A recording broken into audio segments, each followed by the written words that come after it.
जी जी जी। तो बेसिकली आज का जो मैंने टॉपिक चूज किया है, this is rule 42 and 43 under CGST rules. तो ये बेसिकली ऑलमोस्ट हर एएसएमटी 10 में, और स्पेशली यूपी से जितने भी मैंने एएसएमटी 10 देखे हैं अभी तक, उसमें कई जगहों से, या नोएडा स्पेशली, एक एएसएमटी 10 के साथ एक एनेक्जर लग के आ रहा है, जिस एनेक्जर में 10 या 11 पॉइंट्स वो लोग टैबुलर फॉर्म में इलस्ट्रेट कर रहे हैं, जिसमें सारे डिफरेंसेस उन्होंने मेंशन करे हैं। राइट, उसमें से एक टेबल है रूल 42 43 का। और डिपार्टमेंट इनवेरिएबली क्या कर रहा है,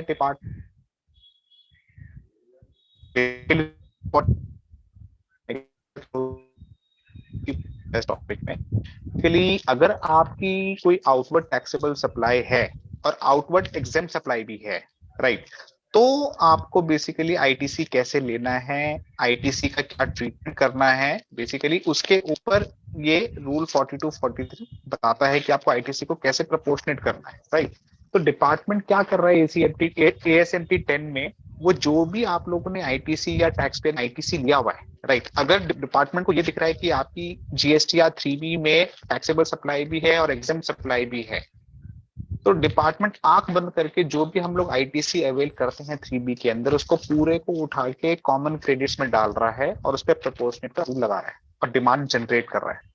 तो उसको रिवर्ट करने के लिए हमें प्रॉपर थॉरो नॉलेज होना चाहिए कि रूल 42 43 कहता क्या है, और उसमें रिवर्सल्स की जो मोडस ऑपरेंडी है वो कैसे करती है। राइट, तो मैं 10 मिनट थोड़ा सा ब्रीफ लूंगा कि रूल्स पे जाने से पहले कि इस रूल्स का लिंकिंग कहां से आया है। तो मैं स्टार्ट करता हूं अपनी प्रेजेंटेशन। बेसिक गुड्स है या सर्विसेज है, वो टैक्सेबल है या जीरो रेटेड है, जीरो रेटेड या ना एक्सपोर्ट या एसईजेड सप्लाईज, या वो एग्जेम्प्ट है।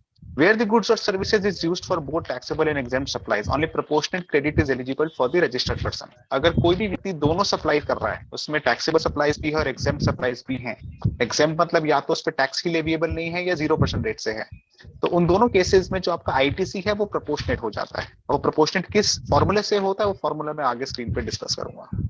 इसके अलावा एक 17.5 में ब्लॉक क्रेडिट्स की आईटीसी की लिस्ट है, इररिस्पेक्टिव ऑफ द फैक्ट कि टैक्सेबिलिटी क्या है मेरे आउटवर्ड सप्लाई की, आईटीसी ब्लॉक्ड है invariably. Correct. So section 17 subsection 1 and subsection 2 provides for the apportionment of such credits in such circumstances.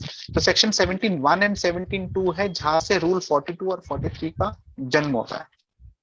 Next, apportionment of ITC.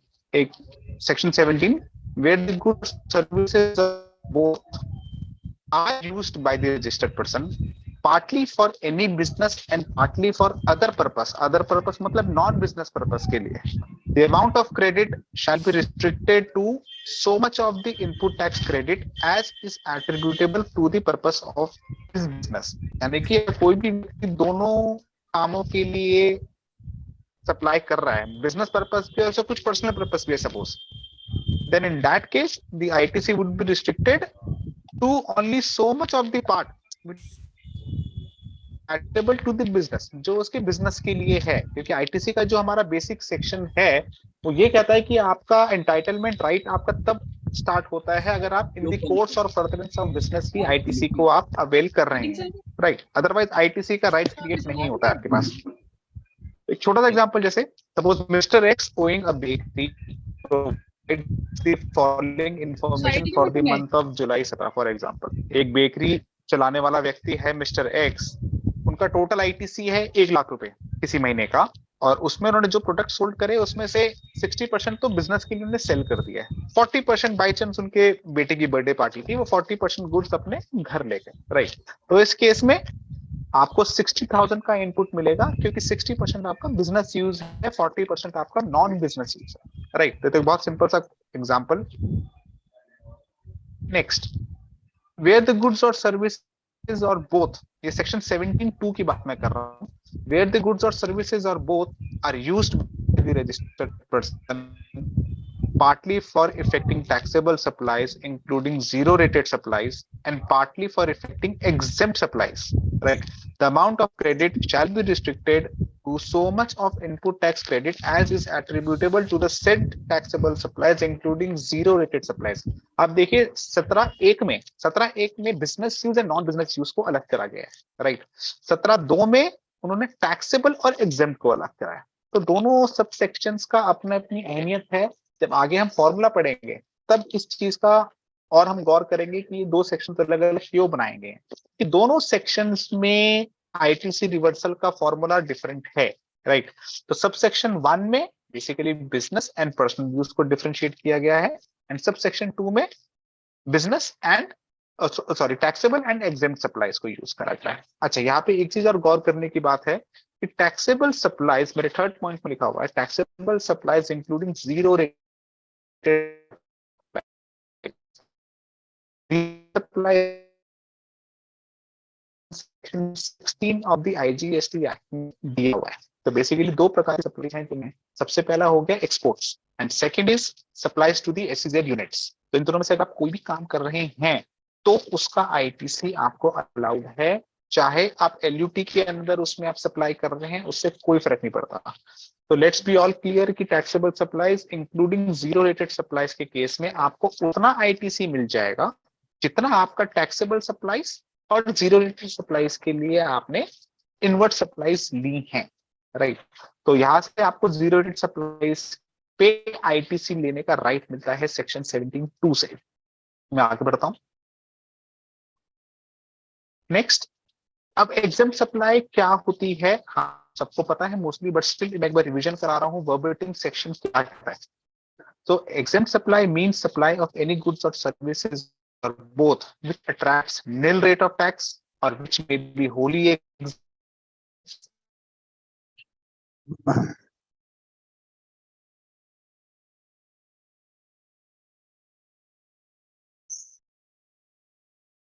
note.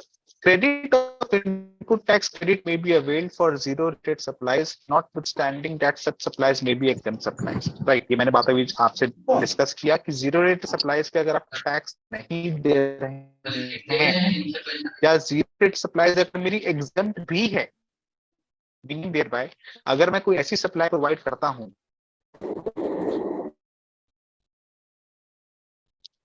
Hello,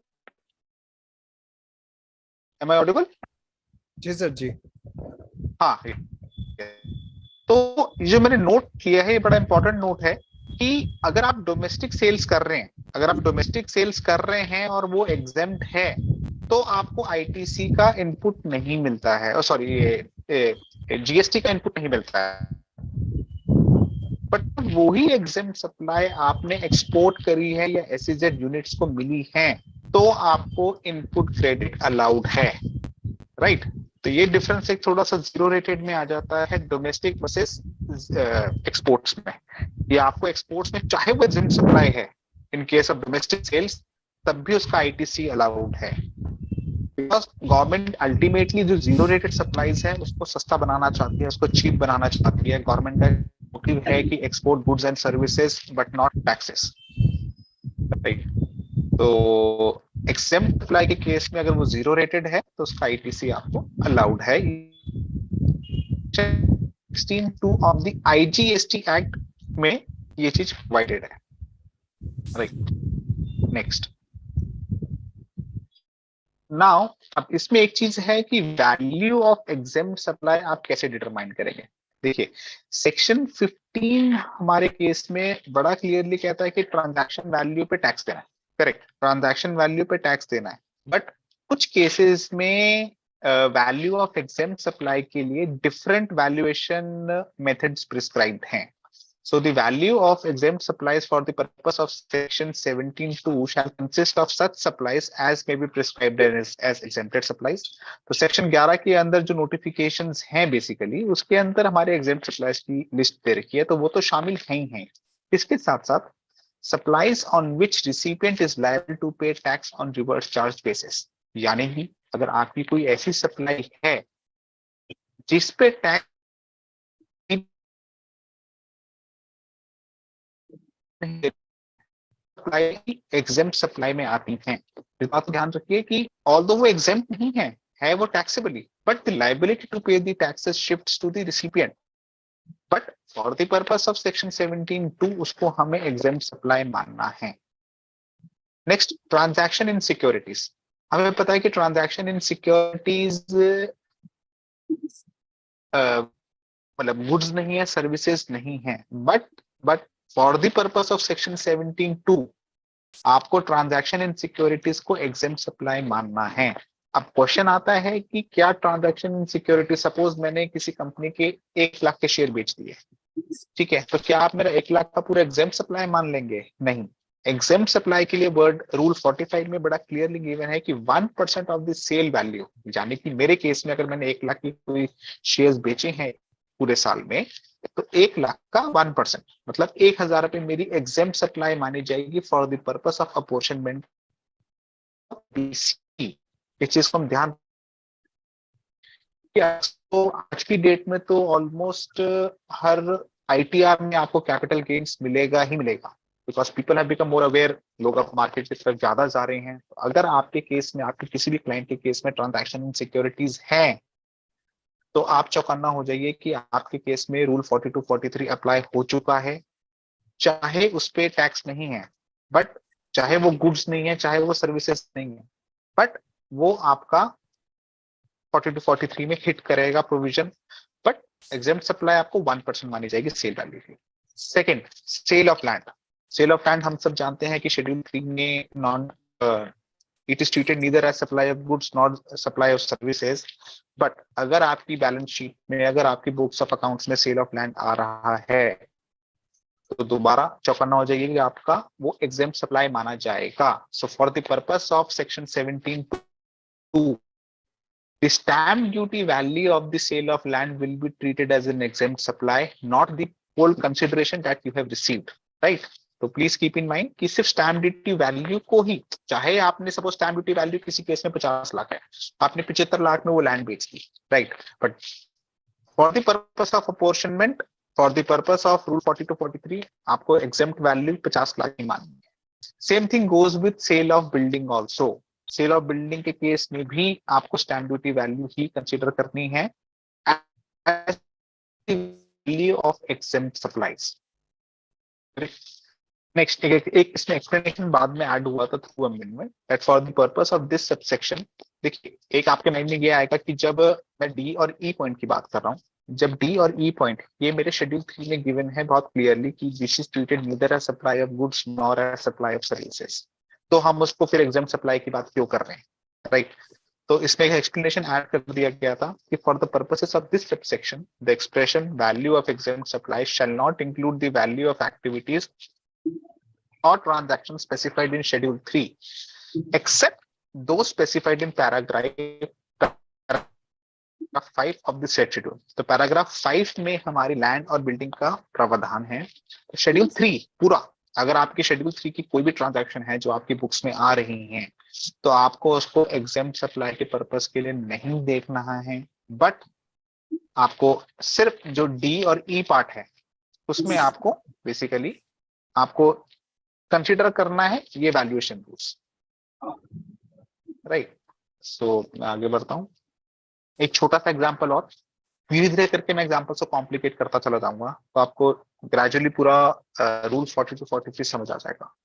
mister x registered person provides the following information for the month of July. Mister x ने आपको ये data दिया है कि sir ए में eligible ITC in respect of the services, sir मेरा पूरे महीने में आईटीसी 1,20,000 है, मेरी टैक्सेबल सप्लाईज है 6 लाख की, एक्सपोर्ट्स जिसको हम जीरो इफेक्ट सप्लाईज भी कहते हैं वो है सिर्फ 4 लाख की, राइट? एग्जेम्प्ट सप्लाईज मेरी 3 लाख की हैं, ठीक है, और कुछ ऐसी सप्लाईज जिस पे टैक्स मुझे नहीं देना है, मेरे रिसिपिएंट को देना है अंडर आरसी, उस सप्लाईज की वैल्यू है 2 लाख। तो मेरी टोटल सप्लाई कितनी की हो गई? 6 लाख की टैक्सेबल, 6 + 4 + 3 + 2, राइट, टोटल 15 लाख की टर्नओवर है मेरी। अब मुझे 1/20 को कैसे प्रोपोर्शनेट करना है, तो मेरे को दो चीजें अलग करनी है। एक तो डी पार्ट, एग्जेम्प्ट सप्लाईज पे आईटीसी अलाउड नहीं है। Second, supplies on which tax is to be paid by reverse charge, correct? तो 5 लाख की मेरी सर्विसेज ऐसी हैं जिस पे मुझे आईटीसी नहीं मिलना है, तो आप सिंपली क्या करेंगे, 10 लाख जिस पे आईटीसी मिलना है डिवाइडेड बाय 15 लाख इंटू 100, आपको 66% आईटीसी मिलना है, तो आपके केस में 80,000 हो गया आईटीसी का अमाउंट, जो कि 66% ऑफ 1,20,000 है। राइट, ये बहुत सिंपल एग्जांपल, बट बस ये ध्यान रखने वाली बात है कि एग्जेम्प्ट सप्लाईज आरसीएम को आपको एग्जेम्प्ट रखना है, एक्सपोर्ट्स को टैक्सेबल को आपको टैक्सेबल की श्रेणी में रखना है, और परसेंटेज ऐसे अराइव आउट करती है। चलिए मैं आगे बढ़ता हूँ कि मैंने एक छोटा सा एक चार्ट बनाया था, बेसिकली कैसे इनपुट टैक्स क्रेडिट का फ्लो होता है। इनपुट टैक्स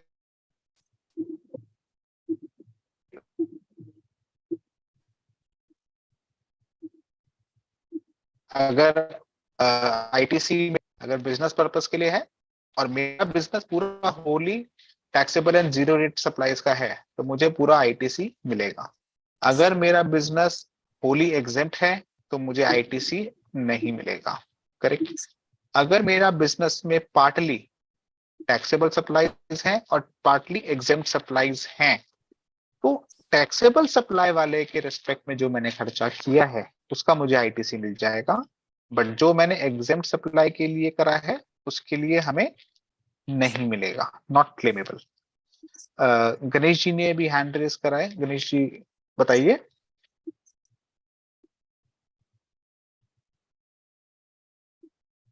गणेश जी,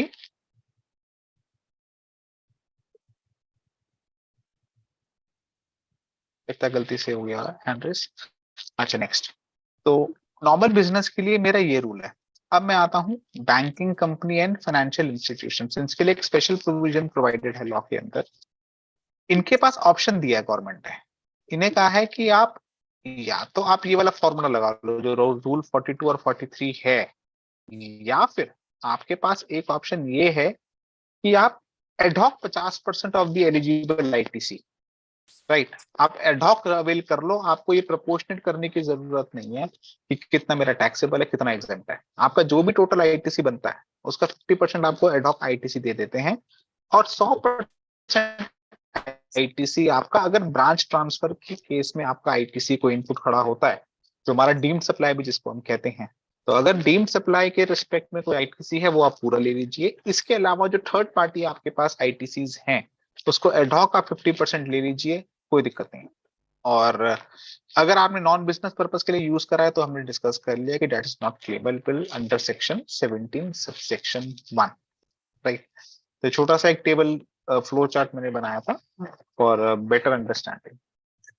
तो वही जो हमने भी डिस्कस किया, 17 एक बिजनेस नॉन बिजनेस को बाइफिकेट करता है, जो 17 दो है वो बेसिकली टैक्सेबल और एग्जेम्प्ट को बाइफिकेट करता है for the purpose of eligibility for taking the input tax credit.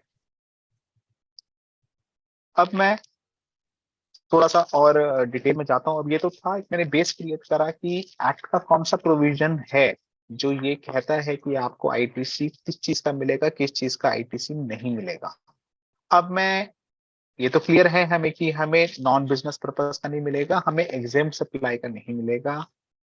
अब नहीं मिलेगा, ओके, बट अब क्या फॉर्मूला है एक्ट के अंदर जिसको हमें फॉलो करना है in order to arrive at the correct value for the apportionment of credits. अब अगर आप देखेंगे इसमें, तो बेयर एक्ट में रूल 40 गिवन है इसमें, उसको मैंने बहुत सिंप्लिसिटी के लिए बिल्कुल 2-3 स्लाइड्स में स्प्लिट करा हुआ है रूल 42 को, 2-3 स्लाइड्स को मैंने रूल 43 में 43 के अंदर कवर किया हुआ है। अगर आप ये स्लाइड पूरी समझ लेंगे तो आपका मोर और लेस आपको जब आप नेक्स्ट टाइम वो पढ़ेंगे रूल 42 43 तो आप उसको लिंक कर पाएंगे, राइट। कभी कभी ऐसा होता है कि हम लोग एक बार एक डिस्कशन में एंगेज हो चुके हैं, उसके बाद जब एक्ट को पढ़ते हैं तो हम ज्यादा रिलेट कर पाते हैं as compare to the fact कि हम लोग सीधा बेयर एक्ट को पढ़ रहे हैं। तो कभी कभी होता है कि वो आप डाइजेस्ट नहीं कर पाते। तो but I believe most of us must have gone through the rule, but just as a reminder. तो अभी मैं पहली बात करूंगा रूल 42 की। रूल 42 और 43 में क्या फर्क है?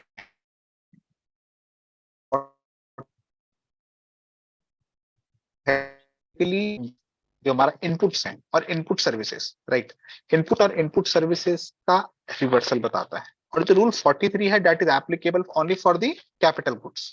तो अभी हम अगर रूल 42 पढ़ रहे हैं तो रूल 42 में मैं सिर्फ दो चीजें डिस्कस करूंगा, इनपुट्स एंड इनपुट सर्विसेज।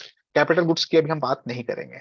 अच्छा, मैंने डिस्क्रिप्शन के आगे एब्रीवेशंस लिखी हुई हैं, ये abbreviations as it is act के अंदर गिवन है, एज इट इज रूल्स के अंदर गिवन है, तो ये एब्रीवेशंस मेरी नहीं है, मैंने सेम इसको डाला है यहाँ पे, ताकि जब हम नेक्स्ट टाइम रूल को पढ़ें तो हम एग्जैक्टली इस चीज को लिंक कर पाए कि हाँ एब्रीवेशंस में हमने क्या डिस्कस किया था। तो टोटल आईटीसी किसी भी बिजनेस का किसी भी महीने की बात करूंगा अगर मैं, तो टोटल आईटीसी को मैंने टी बोला है, right. Second, input and input services used exclusively for the purpose other than business, इसको मैं टी1 बोलूंगा।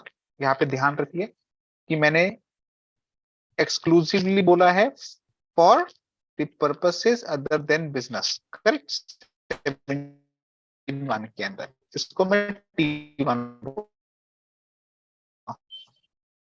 नेक्स्ट, इनपुट एंड इनपुट, ये 17(2) के अंदर टी2, कोई भी ऐसा खर्चा जो मैंने इनपुट या इनपुट सर्विसेज के लिए किया है जो एक्सक्लूसिवली एग्जेम्प्ट के लिए है, उसको टी2 बोला गया है। 17(5) में जो ब्लॉक क्रेडिट्स हैं उसको हम टी3 बोलेंगे, करेक्ट। तो मेरे पास टी हो गया टोटल आईटीसी, जो भी मेरी 2B में आ रहा है, तो उसमें से मेरे को 3 आईटीसी अलग करने हैं। सबसे पहला वो जो एक्सक्लूसिवली मेरा नॉन बिजनेस पर्पस के लिए है, जो हमने एग्जांपल डिस्कस किया था कि बेकरी ओनर का एक बर्थडे था, उनके बेटे का बर्थडे था, तो 40% मटेरियल अपने घर ले गए, राइट।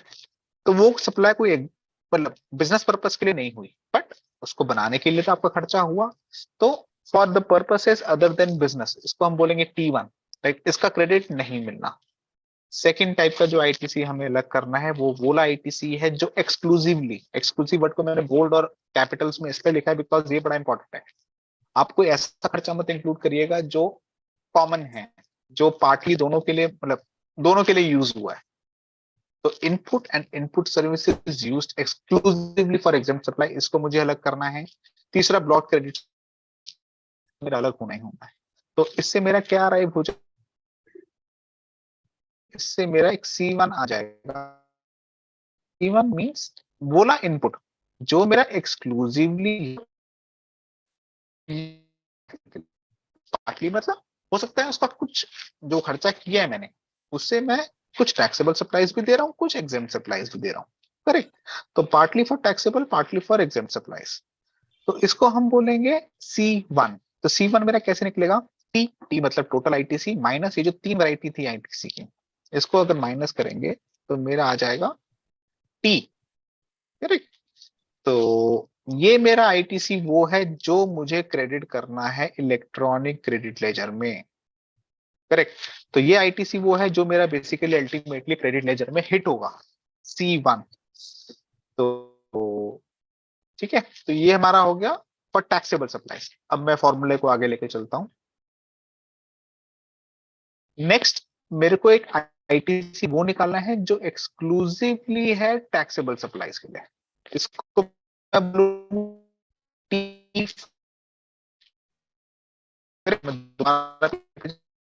T1, T2, T3, ये तीनों तो मेरे को मिलने ही नहीं, इसमें तो कोई डाउट।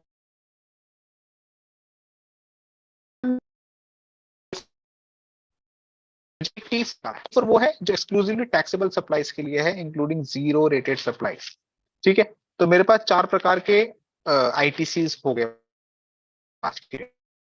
अब मुझे कॉमन क्रेडिट निकालना है। कॉमन क्रेडिट मतलब जो खर्चा मैंने टैक्सेबल और एग्जेम्प्ट सप्लाईज दोनों के लिए पार्टली किया है, ठीक है, मुझे वो अराइव करना है। अब वो मैं कैसे अराइव करूंगा, मेरे पास 2 फॉर्मूले हैं इसके। या तो मैं टी में से जो मेरा टोटल आईटीसी है उसमें से चारों आईटीसी को हटा दूं, एग्जेम्प्ट वाले भी, नॉन बिजनेस पर्पस वाले भी, 17(5) भी, और जो एक्सक्लूसिवली टैक्सेबल के लिए खर्चा हो रहा है, तो मेरे पास कॉमन क्रेडिट आ जाएगा। कॉमन क्रेडिट मतलब जो मैंने दोनों साइज करने के लिए इसी है वो ही प्रोपोर्शनेट होना है। जो T1 है, T2 है, T3 है, ये तो मिलना ही नहीं है, क्योंकि ये exclusively for non business purpose, for exempt supplies, for block credits.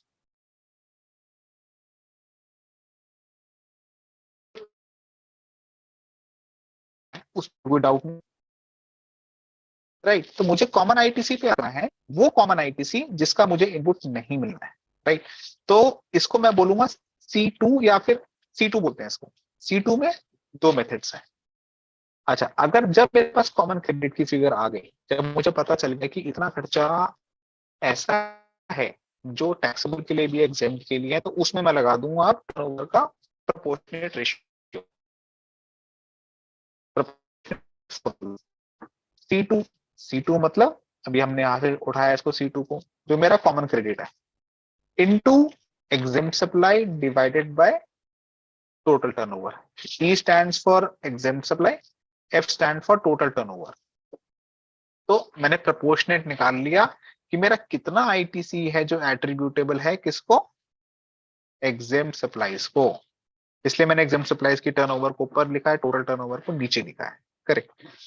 तो ये हो गया वो आईटीसी जो मुझे रिवर्स करना रूल 42 43 के अंदर। ठीक है, अब ये तो हो गया, हमने अभी पढ़ा था पीछे कि एग्जेम्प्ट सप्लाईज का प्रोविजन कहाँ गिवन है, बेसिकली 17(2) के अंदर। राइट। अब एक पॉइंट आता है इसमें कि 7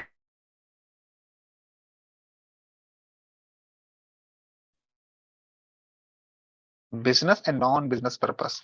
इस चीज को आप ध्यान रखिए कि नॉन बिजनेस पर्पस पे कॉमन क्रेडिट्स के रिस्पेक्ट में फ्लैट 5% का डिडक्शन होता है। अगर सपोज मेरा कॉमन खर्चे के ऊपर आईटीसी निकल के आता है 1 लाख, और अगर ऑफिसर ये कह देता है कि आपने इससे नॉन बिजनेस पर्पस के लिए भी यूज किया है, तो फ्लैट 5% का आपको आईटीसी रिवर्सल करना पड़ेगा। किस सेक्शन के तहत, 17 सबसेक्शन 1 के तहत। राइट। तो D2 इसको हम बोल रहे हैं, और D1 हो गया हमारा एग्जेम्प्ट सप्लाईज वाला, ये हो गया नॉन बिजनेस पर्पस वाला। Now the reminder of eligible common credit. अब बात क्या है कि कॉमन क्रेडिट तो था मेरा C2 में से मेरे को दो चीजें निकाल देनी है, D1 और फिर उसके बाद D2। तो ये बोला आईटीसी एलिजिबल है as common credit, means C2 minus D1 minus D2। ठीक है, तो ये बोला कॉमन क्रेडिट है जो मेरे को अलाउड है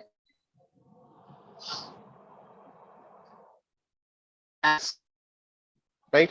तो नॉन बिजनेस पर्पस में फ्लैट 5% डिडक्शन होता है, नथिंग सेइंग, कोई फॉर्मूला नहीं है, कोई जस्टिफिकेशन नहीं है, कोई लॉजिक नहीं है कि 5% इन्होंने क्यों बोला है डिपार्टमेंट ने। बट अगर डिपार्टमेंट को लगता है कि आप लोगों ने कोई नॉन बिजनेस पर्पस के लिए कोई सप्लाई करी है, तो फ्लैट इट इज 5%।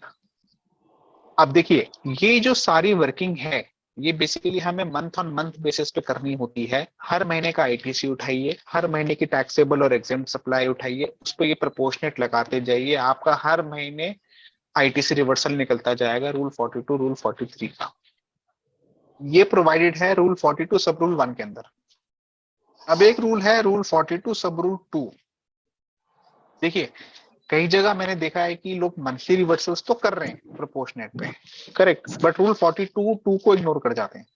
रूल 42 सब रूल 2 ये कहता है कि ये जो वर्किंग हम लोगों ने मंथली बेस पे करी है, इसको आपको पूरे फाइनेंशियल ईयर के लिए भी आपको वर्किंग करनी है। मीनिंग देयर बाय कि जो आप लोगों ने मंथली बेसिस पे रिवर्सल कर रहे हैं वो तो कर रहे हैं, उसमें आप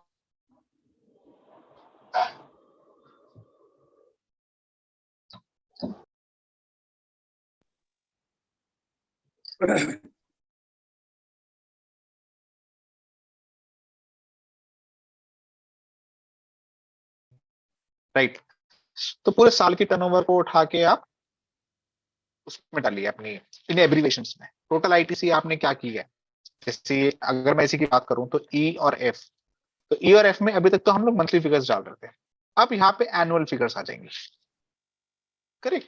तो आपके पास अब बात ये आएगी कि सर ये एनुअल फिगर्स तो निकाल ली, बट हम मंथली तो रिवर्सल कर चुके हैं। आप मंथली रिवर्सल्स कर चुके हैं, अब आपको 42 सब रूल 2 के अंदर एनुअल वर्किंग भी करनी है। और इन दोनों फिगर्स में आप मंथली 12 फिगर्स का टोटल करिए, और जो एनुअल वर्किंग करी है सब रूल 2 के अंदर, इसके अंदर दो सिनेरियोस निकलेंगे। या तो आपका मंथली जो है वो कर चुके हैं as compare to the annual figure, या सौरभ सर, मंथली फिगर्स हैं उसमें आप। हाँ जी, हाँ जी, हाँ जी सर। सॉरी टू डिस्टर्ब, नहीं please sir, please sorry to बताएं सर, डिस्टर्ब। आप प्लीज। चाहे तो आप चाहे तो अपना वीडियो बंद कर लीजिए, आपकी वॉल्यूम टूट के आ रही है, जिससे कि जो है ना वो पूरी बात समझ में कम आ रही है। तो आप अच्छा, चाहे, हाँ अब आ रही है? हाँ हाँ, अब क्लियर है सर? हाँ, अब आपकी आवाज सही आ रही है। अब clear है? जी जी जी जी। तो जो अब मैं डिस्कस कर रहा था सब रूल 2 को बेसिकली, तो सब रूल 2 में हम देखिए अभी तक हमने जो फॉर्मूला डिस्कस किया है ये मेरे को बेसिकली मंथली बेसिस पे मेरे को रिवर्सल करना है। ठीक है, मंथली बेसिस पे मैं तो रिवर्सल करता जा रहा हूँ, और जो एब्रीविएशंस में जो मैंने ये यूज करा है T1 T2 T3 T4, इसमें हमने मंथली डेटा डाला है अभी तक। ठीक है, और जो ई और एफ है बेसिकली मेरा इस केस में जो एग्जाम्ड सप्लायर्स और टोटल टर्नओवर मंथली, आपको मंथली वर्किंग करनी है इस फॉर्मूले के हिसाब से, और मंथली आपको जीएसटीआर 3B में उसका रिवर्सल करते रहना है रूल 42 43 का। अब सब रूल 2 आपको ये प्रोवाइड करता है कि आपको ये एक एनुअल बेसिस पे भी करनी है। ठीक है, मतलब जो भी हमने फिगर्स ली हैं T1 T2 T3 T4, अब इसमें आप एनुअल डेटा डालिए। फॉर एग्जाम्पल जैसे अब मैं इसी की बात करता हूं, अगर ये जो मैंने भी डिस्कस किया आपसे ई और एफ, अभी तक क्या था मंथली आप फिगर डाल रहे हैं, अब आपको एनुअल फिगर डालनी है, आपके पूरे साल की टोटल टर्नओवर क्या है, आपके पूरे साल की एग्जाम सप्लाई क्या है। ठीक है, तो आपको एनुअल बेसिस पे टोटल आईटीसी लेना है पूरे साल का क्या है, तो आपको एक वर्किंग एनुअल बेसिस पे भी करनी है जब आपके अकाउंट्स फाइनल हो जाते हैं। बट अब आप कहेंगे सर हम तो मंथली रिवर्सल कर चुके हैं, फिर एनुअल का क्या पर्पस है? तो सर जो सब रूल 2 है, जो सब रूल 1 है वो प्रोवाइड करता है मंथली कैलकुलेशंस की, जो सब रूल 2 है वो प्रोवाइड करता है एनुअल वर्किंग की। अब 12 महीने का आप टोटल करिए जो आपने रिवर्सल्स करे हैं रूल 42 के अंदर, और आपके पास एक एनुअल फिगर भी आ गई। अब इन दोनों में से दो सिनेरियोस बनते हैं, या तो आप मंथली फिगर्स में जो रिवर्सल करा है वो ज्यादा फिगर होगी as compare to the annual ITC figure, या जो मंथली आपने रिवर्सल करा है वो कम होगी। दो सिनेरियोज हैं। तो इस केस में आपको क्या करना है, मैं दोबारा पढ़ता हूं एक बारी। Rule 42 two provides that the ITC determined under sub rule 1, sub rule 1 कौन सा था सर, जो मंथली वर्किंग करनी है, shall be calculated finally for the financial year. कब करना है आपको? Before the date of furnishing of return for the months of September following the end of financial year to which such credit relates. आपको सितंबर से पहले ये working करनी है अगले साल की। अब अगर आपकी इसमें दो सिनेरियोस जैसे मैंने बताया, अगर आपकी जो ईयरली रिवर्सल्स हैं अगर वो ज्यादा है मंथली रिवर्सल से, तो ऑब्वियसली अब आप बताएंगे कि डिपार्टमेंट या लॉ क्या चाहेगा, वो कहेंगे कि such excess shall be added to the output tax liability along with the interest at the rate specified under subsection 50 subsection 1।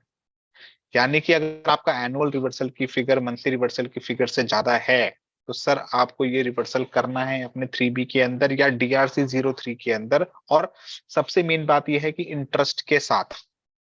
मेरी पर्सनल ओपिनियन में इंटरेस्ट यहाँ पे नहीं होना चाहिए था, बट एक्ट में प्रोवाइडेड है तो हमें पे करना है। बिकॉज देखिए मैं मंथली करता जा रहा हूँ, ठीक है, अब ईयरली बेसिस पे जब मैंने वर्किंग करी तो डिफरेंशिएशन निकला। मैंने कोई जानबूझ के तो नहीं किया, मेरी कोई इंटेंशन तो नहीं था कि मुझे ये गेन लेना है। जब मेरे पास मैकेनिज्म ही कोई नहीं है और ईयरली जब मैं रिवर्सल कर रहा हूँ और ईयरली रिवर्सल ज्यादा बनता है मंथली रिवर्सल से, तो वो कह रहे हैं कि आप इंटरेस्ट पे करो। तो this is something which is not right in my opinion, but जो लॉ है वो मैं डिस्कस कर रहा हूँ अभी। सेकंड स्थिति ये बनती है कि अगर आपका ईयरली आईटीसी मंथली आईटीसी की फिगरों से कम है, तो आप उसका आईटीसी ले लीजिए।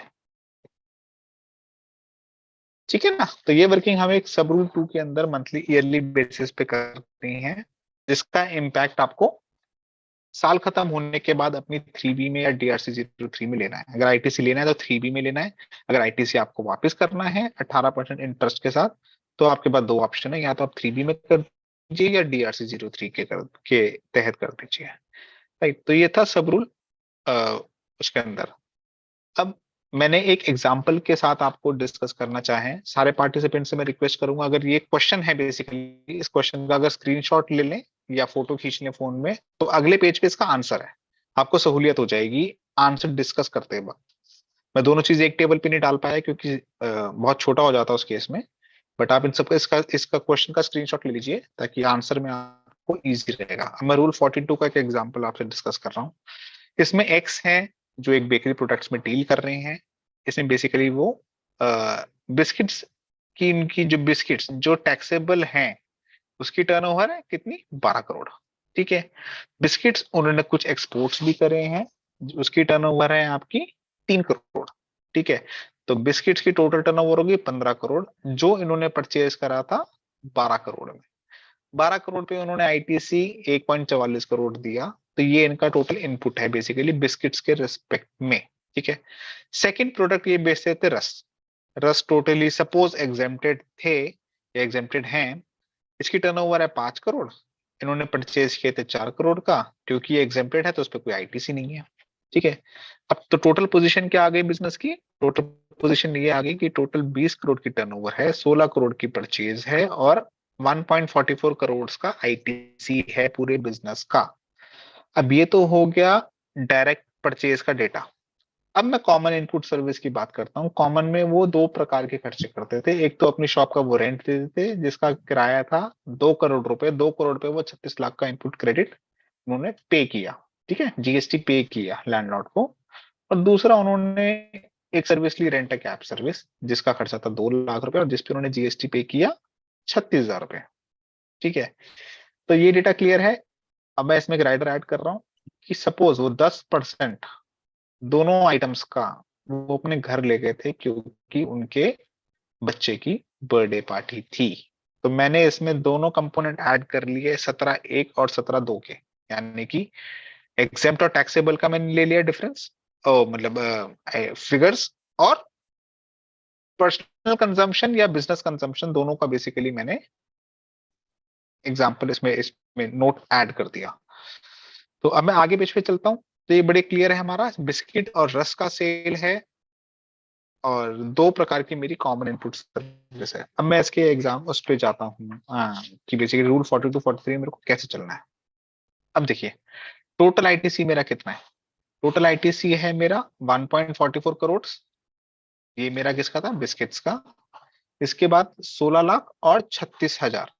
ठीक है ना, 16 लाख था किसका, मेरा रेंटिंग का, और 36,000 था मेरा रेंट कैप का। तो टोटल मेरा आईटीसी बुक्स में, या 3B की बात करूं मैं, 3B और सॉरी 2B की, तो 2B में कितना आएगा टोटल आईटीसी आपका, 1,80,36,000। ठीक है, अब मैंने वही एब्रीविएशन यहाँ पे यूज करी हैं जो मैंने फॉर्मूले में डिस्कस करी थी और रूल्स में वर्बेटिम दी हुई हैं। तो सबसे पहले मैं बात करता हूँ 17(1) की। 17(1) क्या कहता है कि ये नॉन बिजनेस पर्पस के लिए जो आपने खर्चा किया, कौन सा, एक्सक्लूसिवली वाला, उसको तो आप सर पहले ही आउट कर दीजिए, मेरे से बात ही मत करिए इसकी। राइट, तो एक्सक्लूसिव के केस में कितना हुआ मेरा, 1.44 करोड़। ये मेरा किसका आईटीसी था, बिस्किट्स का आईटीसी था, क्योंकि मैं 10% बिस्किट्स अपने घर ले गया तो मेरा 10% आईटीसी तो इसका पहले ही बाहर हो गया सर। इसको मैं बोलूंगा T1। सेकंड T2 मैंने क्या बताया था, बोला जो एक्सक्लूसिवली एग्जेम्प्ट सप्लाई के लिए हुआ। तो सर मेरा एग्जेम्प्ट सप्लाई के लिए एक्सक्लूसिवली कोई खर्चा नहीं हुआ। एग्जेम्प्ट सप्लाई मेरे क्या थे, मेरे एग्जांपल के केस में रस। तो अगर रस मैंने फ्री में परचेज करे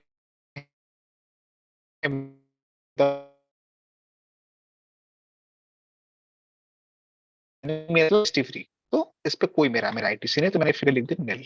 17.5 मैंने ले लिया 36,000। 36,000 किस चीज का आईटीसी है, ये बेसिकली आपका रेंट कैप का आईटीसी है। रेंट कैप आपका T3 हो गया।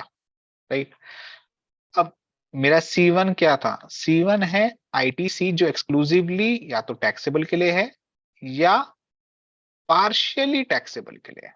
करेक्ट, तो उसे मैंने कैसे निकाला, टोटल आईटीसी में से 1,80,36,000 में से मैंने इन दोनों को लेस कर दिया, क्योंकि T1 T2 T3 तो मुझे मिलना ही नहीं।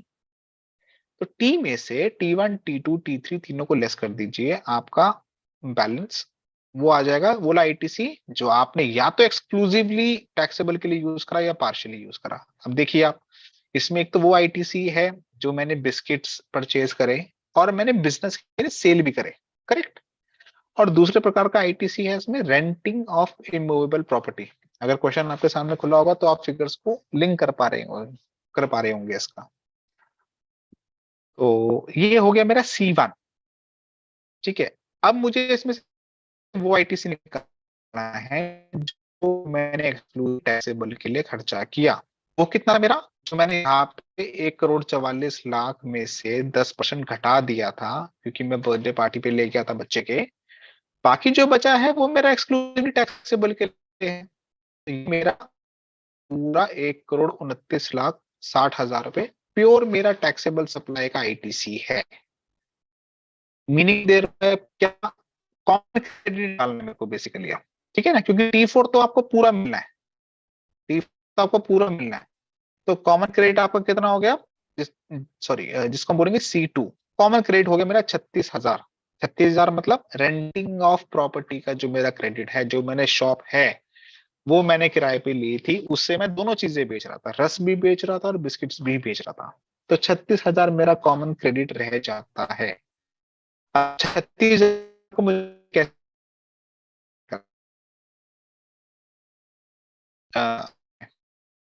तो मेरी टोटल टर्नओवर 20 करोड़ थी जिसमें से 5 करोड़ मेरी रस की सेल थी। तो अगर मैं उसको प्रोपोर्शनेट करता हूं तो मेरा 9 लाख का क्रेडिट ऐसा है जो रस जो एग्जेम्प्ट सप्लाई थी उससे पर्टेन करता है, ठीक है। अब जैसे मैंने बताया था कि आपको कि अगर नॉन बिजनेस पर्पस के लिए आपने कोई भी काम अपने बिजनेस में नॉन बिजनेस पर्पस डाल दिया कुछ भी चीज बाई चांस, तो एडहॉक 5% आपका डिसअलाउ हो जाएगा, किसका, कॉमन क्रेडिट्स का। तो कॉमन क्रेडिट मेरे केस में 36 लाख के थे, उसका 5% हो गया 1,80,000। तो ये मुझे नॉन बिजनेस पर्पस के लिए अलाउ नहीं होगा। तो नेट मुझे कितना क्रेडिट अलाउड है, 36 माइनस D1 और D2, 36 माइनस 9 माइनस 180, 25,20,000 का मेरे को आईटीसी अलाउड है, राइट। तो ये आपको एग्जांपल देख के तो आपको बड़ा इजी लग रहा होगा अभी कि यार हम तो डायरेक्ट C2 पे आ जाते क्योंकि C2 तो मेरे को पता ही है 36,000 रुपए। बट जब बहुत टाइप के खर्चे होते हैं तो आपको अलग से हर खर्चे की लिस्ट को, हम लोग बेसिकली अपने ऑफिस में भी क्या करते हैं, हम P&L को एक्सपोर्ट कर लेते हैं लेजर उसमें एक्सेल में, और उसके आगे T1 T2 T3 T4 की मार्किंग कर लेते हैं। उससे क्या है, मुझे बड़ा इजी हो जाता है ये निकालने के लिए कि मेरा कौन खर्चा एक्सक्लूसिवली नॉन बिजनेस के लिए है या एक्सक्लूसिवली एग्जेम्प्ट के लिए है या ब्लॉक्ड है, या कौन सा खर्चा मेरा एक्सक्लूसिवली टैक्सेबल के लिए है। तो T1 T2 T3 T4 तो आपको इजीली फिर भी मिल जाएगा। सारा गेम है C2 के अंदर, जो कॉमन क्रेडिट आपने आइडेंटिफाई किया है उसका आपको प्रोपोर्शनेट लेना है जितना आपका टैक्सेबल सप्लाई के लिए एलिजिबल है। तो ये मेरा बेसिकली रूल 42 की वर्किंग हो गई। मैंने जो बेयर एक्ट के अंदर, बेयर लॉ के अंदर जो प्रोविजंस था वो वर्बेटिम डिस्कस किया और एक एग्जांपल के साथ भी डिस्कस किया। ये पीपीटी में शेयर भी कर दूंगा तो आप लोग बाद में भी इसको गो थ्रू कर सकते हैं। तो यहाँ पे मेरा रूल 42 खत्म होता है। हाँ हाँ, मैं वो इसी पे आ रहा था। अगर रूल 42 के रिस्पेक्ट में कोई क्वेश्चन है तो हमें भी ले सकते हैं। सर इसी एग्जांपल पे मैं ले रहा हूँ सर, जो हमारा प्रोडक्शन लॉस होगा, ये वेस्टेज होगी, हाँ, उस पर भी तो सर रिवर्स होगा सर? नहीं सर, प्रोडक्शन लॉस जो सर एक नॉर्मल लॉस होता है उसका आईटीसी कभी भी डिसअलाउ नहीं करा जाता, वो आपको अलाउड है। या जो हम एक्साइज में भी, हाँ जी, जैसे सपोज हम जो हम देते हैं, जब कभी कोई स्कीम देते हैं, जैसे हम हाँ यही सी पे हम देते हैं, कोई बिस्किट देते हैं, बिस्किट पे हम कोई स्कीम देते हैं, तो जो सैंपल हाँ के रूप में या डिस्काउंट में देंगे वो भी रिवर्स होगा ना सर इसमें? मेरा कंफ्यूजन था। हाँ, इस बिल्कुल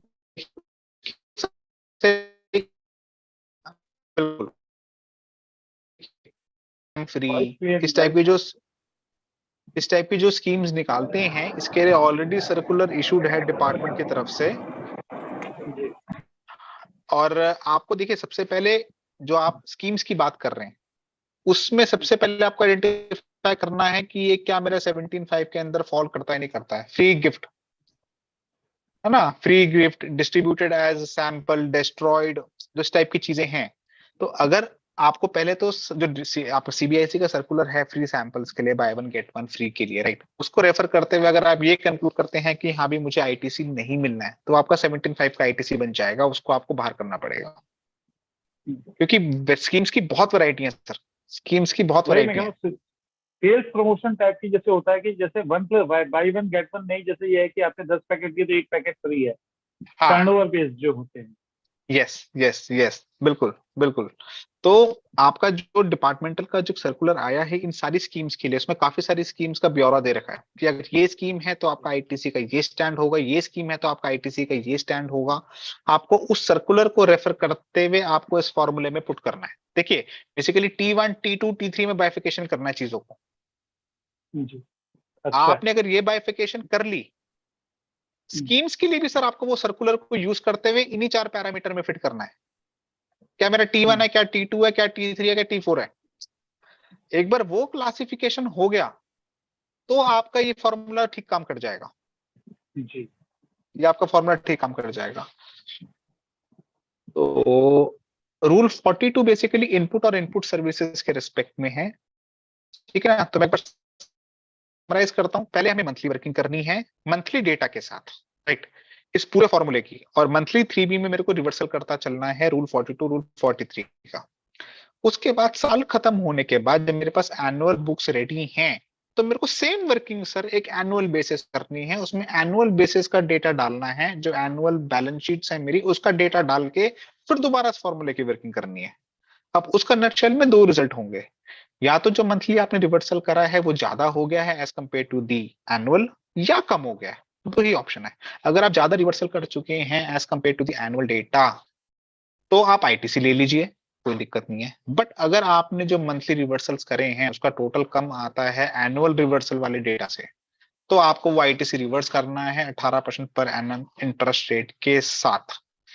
अच्छा, एक चीज और, आप इस डिस्कशन से ये एक निर्णय निकाल सकते हैं कि डिपार्टमेंट अल्टीमेटली एनुअल फिगर्स को फाइनल मान रहा है, मंथली फिगर्स को फाइनल नहीं मान रहा है।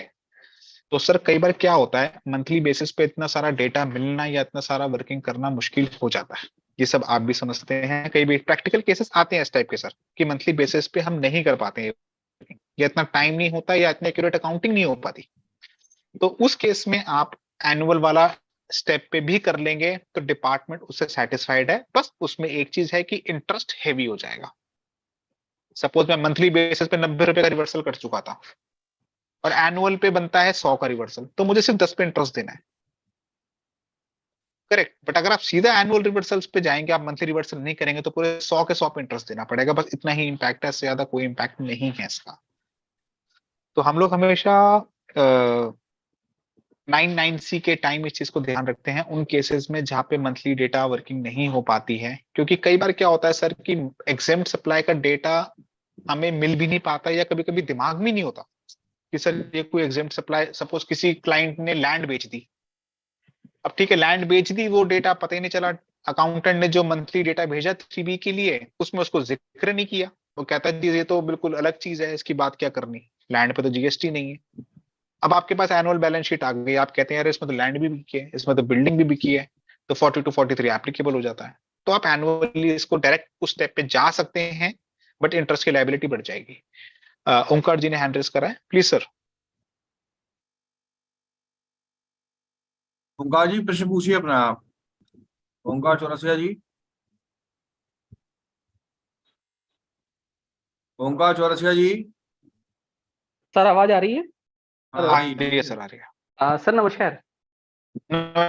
जैसा कि आपने बताया नमस्कार। सेक्शन 42 43 में जो आईटीसी रिवर्सल का मंथली कैलकुलेशन करना है, एनुअल कैलकुलेशन करना है, इस केस हाँ में मेरा कंसर्न ये है कि जैसा एक कंसर्न मेरा था कि अगर हम 3B में उसको रिवर्सल नहीं कर पाए हैं, तो आपने जैसे कि बताया DRC 3 के माध्यम से उसको रिवर्सल कर सकते हैं, या एनुअल रिटर्न में कंक्लूड करके हाँ एप्लीकेबल इंटरेस्ट के साथ उसको रिवर्सल कर सकते हैं। जी। अब मेरा सर कंसर्न, सेकंड कंसर्न ये है कि अगर हमने अवेल्ड कर लिया है हाँ ऐसा आईटीसी, ब्लॉक्ड आईटीसी है या सेक्शन 2 सेक्शन 3 के अंतर्गत कवर्ड है, हाँ और उसको हमने यूटिलाइज नहीं किया है, ठीक है। क्या इस केस में हमें इंटरेस्ट एप्लीकेबल रहेगा? नहीं, नहीं, वो सर वो तो अमेंडमेंट आ गई है, वो तो कि अगर आपने यूटिलाइज नहीं है, वो प्रोविजन एक ऐड हो गया है सेक्शन 50 के अंदर कि अगर आईटीसी अवेल्ड एंड यूटिलाइज्ड है तो ही सिर्फ आपकी इंटरेस्ट की लायबिलिटी है, अगर सिर्फ अवेल्ड है but it is not utilize तो इंटरेस्ट की लायबिलिटी नहीं है। देखिए सेक्शन 50 सबसेक्शन 1 ही रेफर कर रखा है यहाँ पे भी। तो जो प्रावधान वहां लगता है नेट कैश लायबिलिटी वाला, वही प्रावधान यहाँ पे लगता है। जी, thank you sir, thank you. जी सर, वेलकम सर। तो रूल 42 मेरा यहाँ खत्म हो जाता है, मैं रूल 43 उसके बाद एंड में भी एक एफएक्यू सेशन रखेंगे 5-10-15 मिनट का, जब तक सब सेटिस्फाई ना हो जाए सारे आंसर्स एक बारी। अब मैं आता हूँ रूल 43 पे सर। रूल 43 मैंने जैसे बताया था कि ये बेसिकली ओंकार जी एक बार हैंड डाउन कर दीजिए क्योंकि वो कंफ्यूजन होता है, तो हैंड रेज कर रखा है जी, थैंक यू।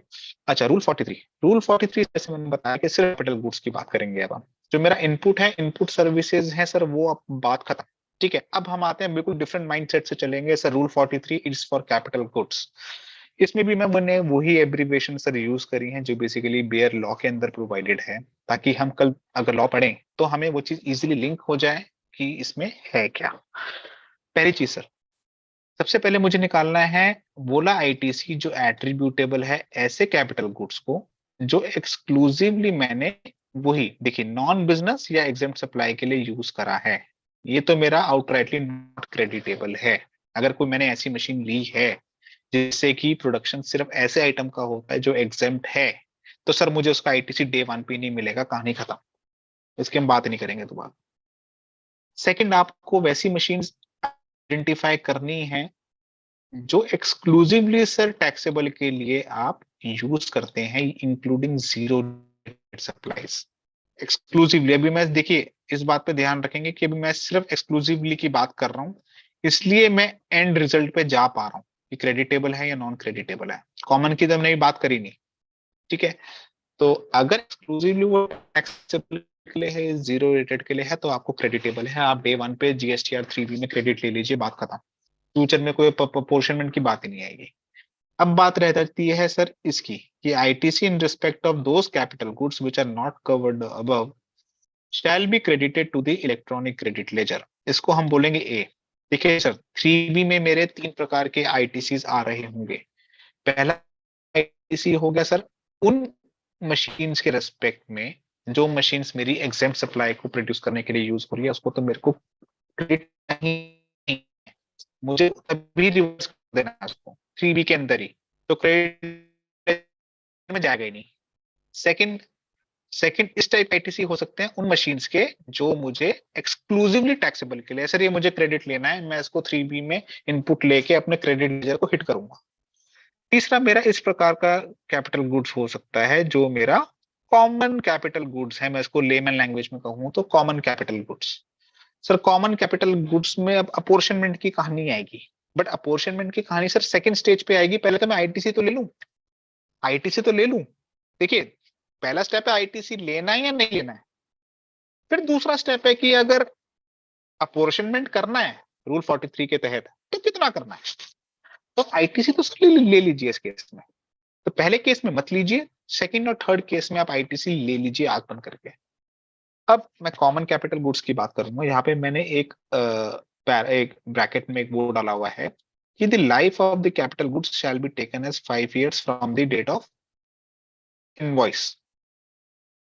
ठीक है सर, मैं लाइफ की बात क्यों कर रहा हूं उसमें, ये बड़ा इंपॉर्टेंट है।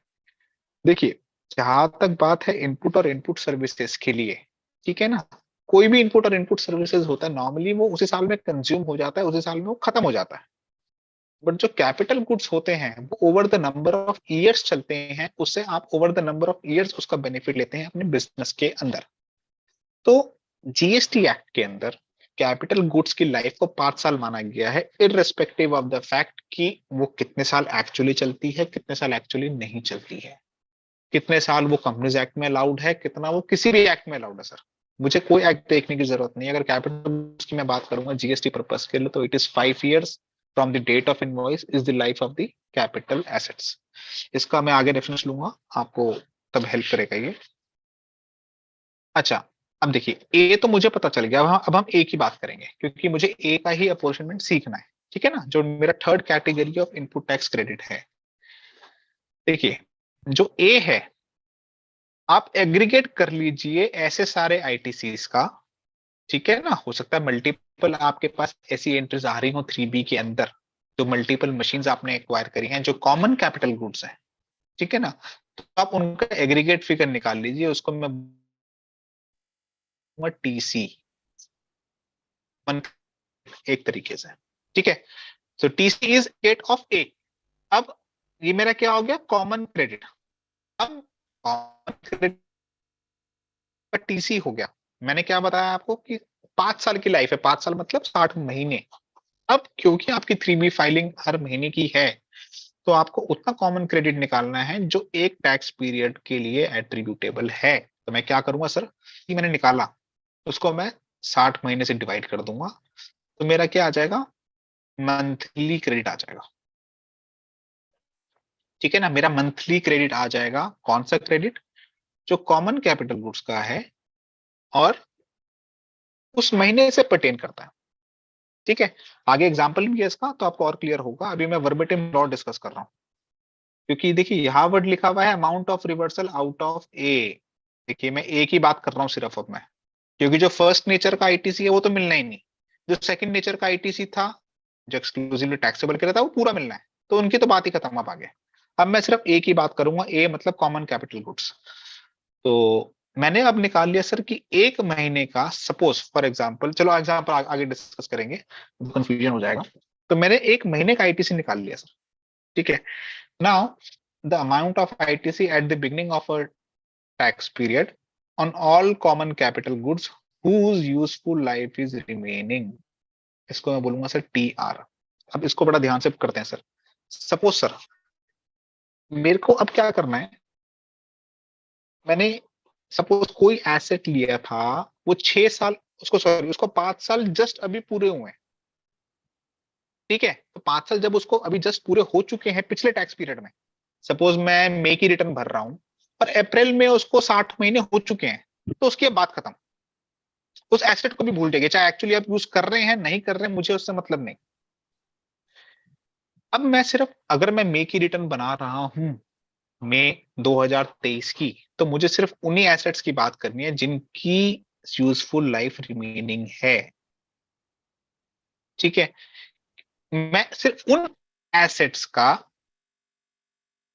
जो ये आईटीसी निकल रहा है उनका मैं एग्रीगेट कर लूंगा, aggregate of TM for all such asset, ठीक है ना सर। जिस एसेट को 5 साल हो चुके हैं सर, उसका फिर रूल 43 खत्म उसके लिए, क्योंकि उसमें जो करना था वो कर लिया मैंने।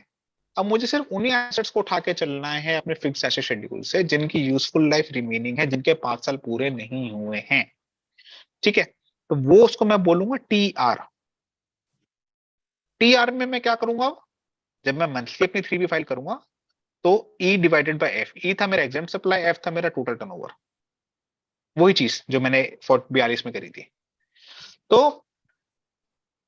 वो आईटीसी कॉमन कैपिटल गुड्स का जो एक टैक्स पीरियड से पर्टेन करता है, ठीक है ना, और जिसकी यूजफुल लाइफ बची हुई है, उसको मुझे प्रोपोर्शनेट करना है एग्जेम्प्ट से और divided by total turnover. So it will lead to a figure which will be called as common credit attributable to exempt supply. It will be added to the output tax liability of every tax period with interest. Sir interest सरकार नहीं छोड़ रही है किसी भी case में, interest आपको देना है इसमें। तो इसका मतलब अगर मैं लेमन लैंग्वेज में कहूं तो गवर्नमेंट कह रही है डे 1 पे तो आप आईटीसी ले लो सर, आप डे 1 पे तो आप आईटीसी ले लीजिए, बट जब आप उसका रिवर्सल करेंगे अगले 60 महीनों तक, तो आपको इंटरेस्ट के साथ रिवर्सल करना है। सर कई केसेस में ऐसा होगा इवेंचुअली कि आप इंटरेस्ट आईटीसी से भी ज्यादा दे बैठोगे। तो ये मेरे हिसाब से इंटरेस्ट की मतलब जो इन्होंने क्लॉज डाला है, that is something which is not right, और नहीं होना चाहिए था, क्योंकि मैं लॉ के तहत चल रहा हूँ। एक तो मैं कानून को मान रहा हूँ, उसके बाद भी मैं ब्याज दे रहा हूँ, तो ये चीज थोड़ा सा एबनॉर्मेलिटी मुझे लगता है कि नहीं होनी चाहिए थी। मे बी लोग आगे रिट में जाएंगे तो शायद इसको चैलेंज करेंगे कि लॉ ही मेरे को कह रहा है कि आप मेरे हिसाब से भी चलो और ब्याज भी दो। तो ठीक है, खैर अब मैं एक एग्जांपल पे आता हूँ उसके, उससे थोड़ा और क्लैरिटी होगा। सर मेरे पास 3 टाइप की मशीन है इस एग्जांपल के अंदर। पहली मशीन मैंने 4 लाख की खरीदी जिस पे 48,000 जीएसटी दिया, तो उसका इनवॉइस था मेरे पास 4,48,000 का, जो मेरी एक्सक्लूसिवली किसके लिए यूज हो रही है, एग्जेम्प्ट सप्लाई के लिए। तो जैसे मैंने बताया कि एग्जेम्प्ट के लिए यूज हो रही है, तो मुझे इस मशीन की बात ही नहीं करनी क्योंकि मुझे इसका आईटीसी मिलना ही नहीं। ठीक है। सेकंड मशीन है सर मेरे पास 5 लाख की, मैंने परचेज करी, 60,000 पे जीएसटी दिया, 560 मेरा इनवॉइस वैल्यू था। ये मेरा पूरा किसके लिए यूज हो रहा है, टैक्सेबल के लिए और एक्सक्लूसिवली। तो जब टैक्सेबल के लिए हो रहा है तो सर बात खत्म, मेरे को पूरा आईटीसी अलाउड है इसका, मुझे कुछ और देखना ही नहीं इसमें। ठीक है। अब नेक्स्ट पॉइंट पे आते हैं। मशीन 3, 6 लाख का मेरा प्राइस, 72,000 रुपए मैंने उस पर जीएसटी दिया और 672 मैंने आपका टोटल इनवॉइस वैल्यू। ये मेरा बोला है आईटीसी जो used for taxable supplies as well as exempt supplies. तो ये बोला पार्ट है जो कॉमन क्रेडिट है, जो कॉमन कैपिटल गुड्स है। तो machine 3 is my common capital credits. अब उस बिजनेस में मेरी उस साल की टर्नओवर टोटल 18 करोड़, जिसमें से एग्जेम्प्ट सप्लाई थी 5 करोड़। ठीक है। आप चाहें तो इसका स्क्रीनशॉट ले सकते हैं ताकि आंसर डिस्कस करेंगे तो हमें सहूलियत होगी, या फोटो ले सकते हैं। ठीक है ना सर। मशीन 1 मशीन 2 की हम आगे बात नहीं करेंगे क्योंकि मैंने डे 1 पे ही डिसाइड कर लिया कि मेरे को 3B में क्या करना है। मशीन 3 के लिए भी मुझे डे 1 पे आईटीसी तो लेना है, बट उसका मंथली अपॉर्शनमेंट अगले 60 महीने तक कैसे करना है वो मैं अगले पेज पे डिस्कस करूंगा। 18 लाख की टोटल, 18 करोड़ की टोटल टर्नओवर, 5 करोड़ का एग्जेम्प्ट सप्लाई, ये मैंने भी डिस्कस किया। हाँ। अब sir common credit attributable to machine 3, sir 72,000 रुपए जीएसटी था जो मैंने मशीन 3 के लिए दिया था। ठीक है। अब मुझे क्या निकालना है सर, अ टैक्स पीरियड 1 महीने का कितना आईटीसी बनता है। तो सर मैंने 72,000 डिवाइडेड बाय 60 कर दिया, तो मैंने फ्लैट मान लिया कि जी 1,200 रुपए पर महीने का इसका आईटीसी है। इस मशीन का आईटीसी पर मंथ कितना है, 1,200 रुपए। 60 महीने क्यों दिया, क्योंकि 5 साल के लाइफ, 5 ईयर्स की लाइफ में एज्यूम कर रहा हूं। अब मैं एज्यूम करके चल रहा हूं कि ये मेरी लाइफ की रेसिडुअल लाइफ बची हुई है, इस मशीन की रेसिडुअल लाइफ बची हुई है। हाँ? तो मेरा कितना आईटीसी बनेगा इसमें रिवर्सल, देखिए 1,200 into 5 crore divided by 18 crore, ये वही फॉर्मूला है। So exempted turnover divided by total turnover into TR. TR मेरे केस में था 1,200 रुपए, तो मेरे को 333 रुपए मेरा ऐसा आईटीसी है इस 1,200 में से जो कि एट्रीब्यूट होता है एग्जेम्प्ट सप्लाई के लिए। ₹333 along with interest at the rate 18% per annum shall be added to the output tax liability. Please note that the aforesaid principle has to be followed for every tax period. Sir हर महीने आपको ये working करनी है कि मेरी ऐसी कौन सी एसेट्स हैं जिसकी यूजफुल लाइफ बची हुई है, जिसके 5 साल पूरे नहीं हुए हैं, और उसका पर मंथ आईटीसी क्या निकला था। पर मंथ आईटीसी तो एक बार निकल जाएगा डे 1 पे, वो ही चलता रहेगा। ठीक है ना। उसका आपका उस महीने में, जिस महीने की आप रिटर्न फाइल कर रहे हैं, उस महीने में आपको बेसिकली ये फॉर्मूले में अप्लाई करना है उसको, और आपको रिवर्सल का अमाउंट निकालना है। ध्यान रखेंगे रिवर्सल का अमाउंट निकालना है, क्योंकि आईटीसी तो मैं डे 1 पे पूरा ले चुका हूं, और रिवर्सल के साथ आपको 18% का ब्याज सरकार को देना है।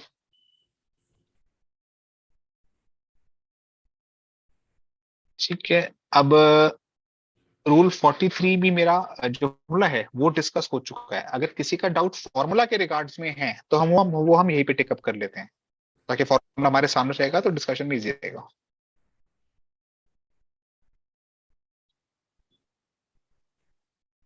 तो आई बिलीव किसी का शायद डाउट नहीं है रूल 43 में, because this is quite simpler, इसमें कोई ऐसा कोई दिक्कत नहीं है। अच्छा, नेक्स्ट में आता हूं।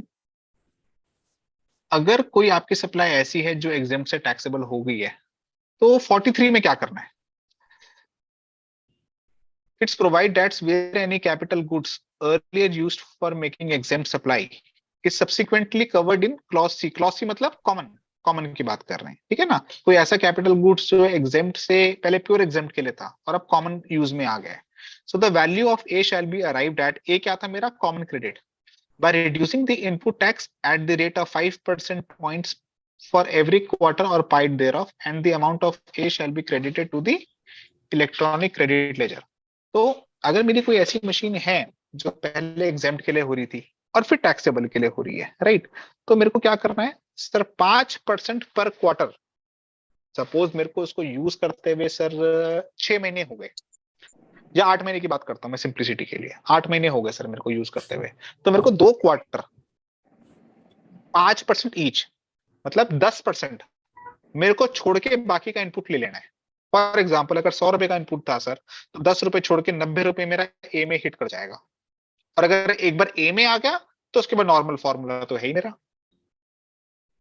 ठीक है ना। आपको बस इसमें 5% पॉइंट्स फॉर एवरी क्वार्टर या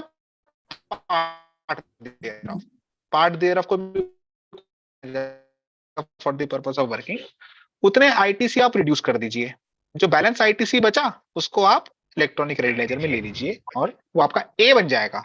एक बार ए बन गया तो बस फॉर्मूले में आपका चलता रहेगा वो, ठीक है।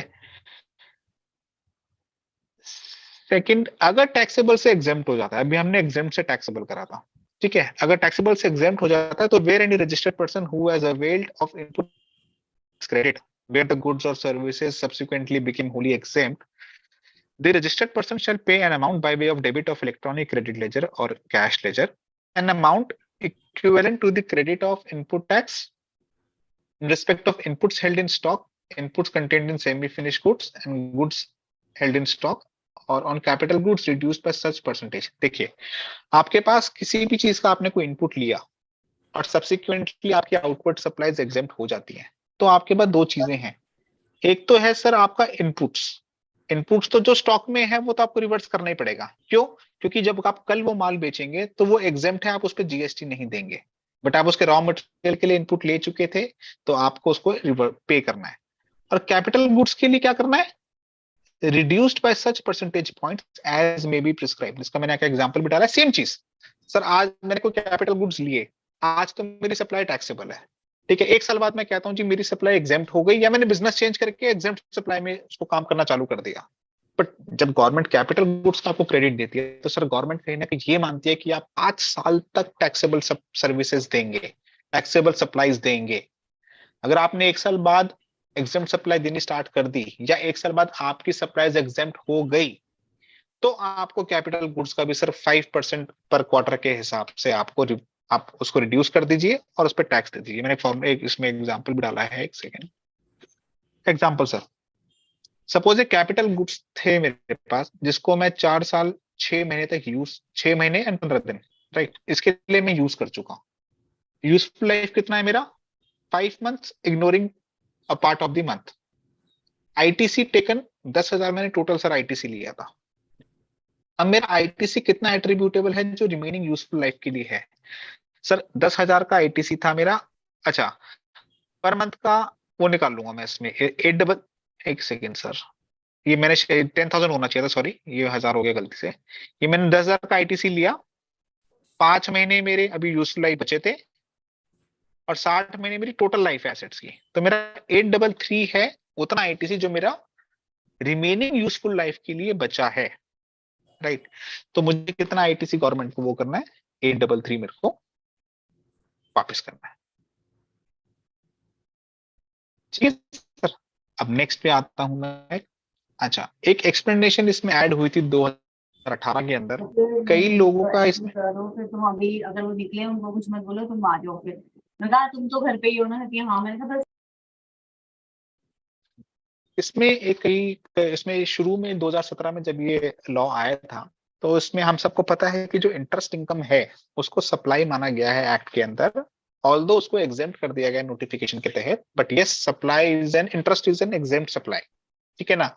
तो लोगों का ये कहना था कि अगर इंटरेस्ट एग्जेम्प्ट सप्लाई है तो अगर सर इंटरेस्ट इनकम तो ऐसी है कि ऑलमोस्ट आपको हर बुक्स में मिल ही जाएंगी छोटी मोटी इंटरेस्ट इनकम, तो फिर तो रूल 42-43 अप्लाई हो जाएगा, कॉम्प्लिकेशन बढ़ जाएगी। जबकि आप उस इंटरेस्ट को कमाने के लिए शायद कुछ भी खर्चा नहीं करते, आप तो आपके बैंक में पड़ा हुआ स्वीप एफडी हो जाती है, इंटरेस्ट आपके खाते में आ जाता है, आप कुछ भी खर्चा नहीं करते इसमें। इसको मैं थोड़ा सा लिंक कर पाऊंगा, जो हमारा इनकम टैक्स में भी एक रूल है, रूल 8D, रूल 8D भी यही कहता है कि अगर आपने एग्जेम्प्ट इनकम के लिए कोई खर्चा किया है तो आपको उसके प्रोपोर्शनेट खर्चे डिसअलाउ करने हैं। तो ये बेसिकली एक तरीके से रूल 14A जो हमारा था, सॉरी रूल 8D था इनकम टैक्स में, उसी के बिल्कुल करस्पॉन्डिंग सेक्शन है ये। तो इंटरेस्ट इनकम की मैं बात कर रहा था। अगर आपकी बैलेंस शीट में इंटरेस्ट इनकम आ गई तो interest income is the supply, everybody knows it, and the supply has been exempt by way of a notification. तो अगर एग्जेम्प्ट सप्लाई होगी तो रूल 42 लग जाएगा आप पे। तो उसके लिए गवर्नमेंट ने एक एक्सप्लेनेशन ऐड करी रूल 43 के अंदर, that for the purpose of rule 42 and 43 दोनों rules के लिए it is hereby clarified that aggregate value of exempt supply shall exclude the value of services by way of accepting deposit, extending loans or advances insofar as the concentration is represented by way of interest or discount। Sir अगर आपकी कोई भी इस type की income है books के अंदर तो रूल 42 और 43 आपके ऊपर नहीं लगेगा। ये एक्सप्लेनेशन ऐड किया गया है रूल 43 के अंदर। कब से? जनवरी 2018 में नोटिफिकेशन आई थी ये, तब से आपकी अगर बुक्स में इंटरेस्ट इनकम है तो वो नहीं मानी जाएगी। सेकंड उन्होंने जो चीज आउट करी, value of services by way of transportation of goods by a vessel from custom station of clearance in India to a place outside India. कोई आप इंडिया से बाहर के लिए कोई ट्रांसपोर्टेशन सर्विस दे रहे हैं तो वो भी आपकी इसमें काउंट नहीं होगी। तीसरी चीज इन्होंने ऐड करी है, बहुत अच्छा अमेंडमेंट था, the value of supply of duty credit script. ये सर इन्होंने बहुत बाद में ऐड किया है, 2018 में ऐड नहीं किया था ये। आई थिंक 2021 में शायद कहीं अमेंडमेंट आई थी। जो सर हमारी ड्यूटी स्क्रिप्ट्स होती हैं, ड्यूटी स्क्रिप्ट्स अगर मैं यूज नहीं कर पा रहा हूँ तो नॉर्मली हम लोग उसको बेच देते हैं किसी ऐसे एक्सपोर्टर इंपोर्टर को जो उसका बेनिफिट अवेल कर सके। तो उसके लिए ड्यूटी स्क्रिप्ट सेल हमारी बुक्स में एक इनकम रिकॉर्ड हो जाती है। उस पे भी रूल 42-43 गवर्नमेंट डिपार्टमेंट लगा रहा था। तो बहुत क्लियर कर दिया है मिनिस्ट्री ने कि ये हमारी इंटेंशन नहीं है। तो अगर आपकी इन 3 टाइप की इनकम्स आ रही हैं बुक्स में, although these are exempt, rule duty script sale भी आपका एग्जेम्प्ट है, सेक्शन 11 के अंदर जो नोटिफिकेशन है उसके तहत आपका एग्जेम्प्ट हुआ हुआ है, तो इस पे भी आपका नहीं लगेगा रूल 42-43। तो ये बाद में अमेंडमेंट आई थी इसमें रूल 43 के अंदर, राइट। नेक्स्ट में आगे आता हूं उसमें। अब ये जो अमेंडमेंट आई है ये प्रोस्पेक्टिव है या रेट्रोस्पेक्टिव है, this is the next question, है ना। जो ये मैंने तीनों चीजें बताई आपको कि ऐड हुई लेस हुई, तो सर इस पे मैं गौर करूंगा। एक अक्षर पे, एक वर्ड पे वर्ड लिखा हुआ है it is hereby clarified. मैं दोबारा एक्सप्लेनेशन पे जाता हूं। सर यहाँ पे जब एक्सप्लेनेशन ऐड हुई थी तो वर्ड डाला गया था it is hereby clarified, और सुप्रीम कोर्ट की कई जजमेंट्स हैं, हाई कोर्ट की कई जजमेंट्स हैं कि जब भी अमेंडमेंट एक क्लैरिफिकेटरी नेचर की होती है it is always retrospective, it is always deemed that this clarification was always there right from day one. Delhi में कई जगह सर मैंने देखा है डिपार्टमेंट इसको प्रोस्पेक्टिव मान रहा है, वो इस क्लैरिफाइड वर्ड को नहीं पढ़ रहे हैं, but this is something which is against the law of the land. जब डिपार्टमेंट खुद ही कह रहा है कि हम इस चीज को क्लैरिफाई कर रहे हैं, हम कोई अमेंडमेंट नहीं ला रहे, हम सिर्फ आपको क्लैरिफाई कर रहे हैं, मतलब ये चीज शुरू से थी लॉ के अंदर, ये इंटेंशन थी लॉ की, बट हम सिर्फ क्लैरिफाई कर रहे हैं कि हाँ भाई इन 3 सप्लाईज को हम नहीं लेंगे under the value of exempt supply. तो लेट्स बी वेरी क्लियर कि ये क्लैरिफिकेटरी अमेंडमेंट है, इसको प्रोस्पेक्टिव नहीं मान सकते, it has to be treated as retrospective.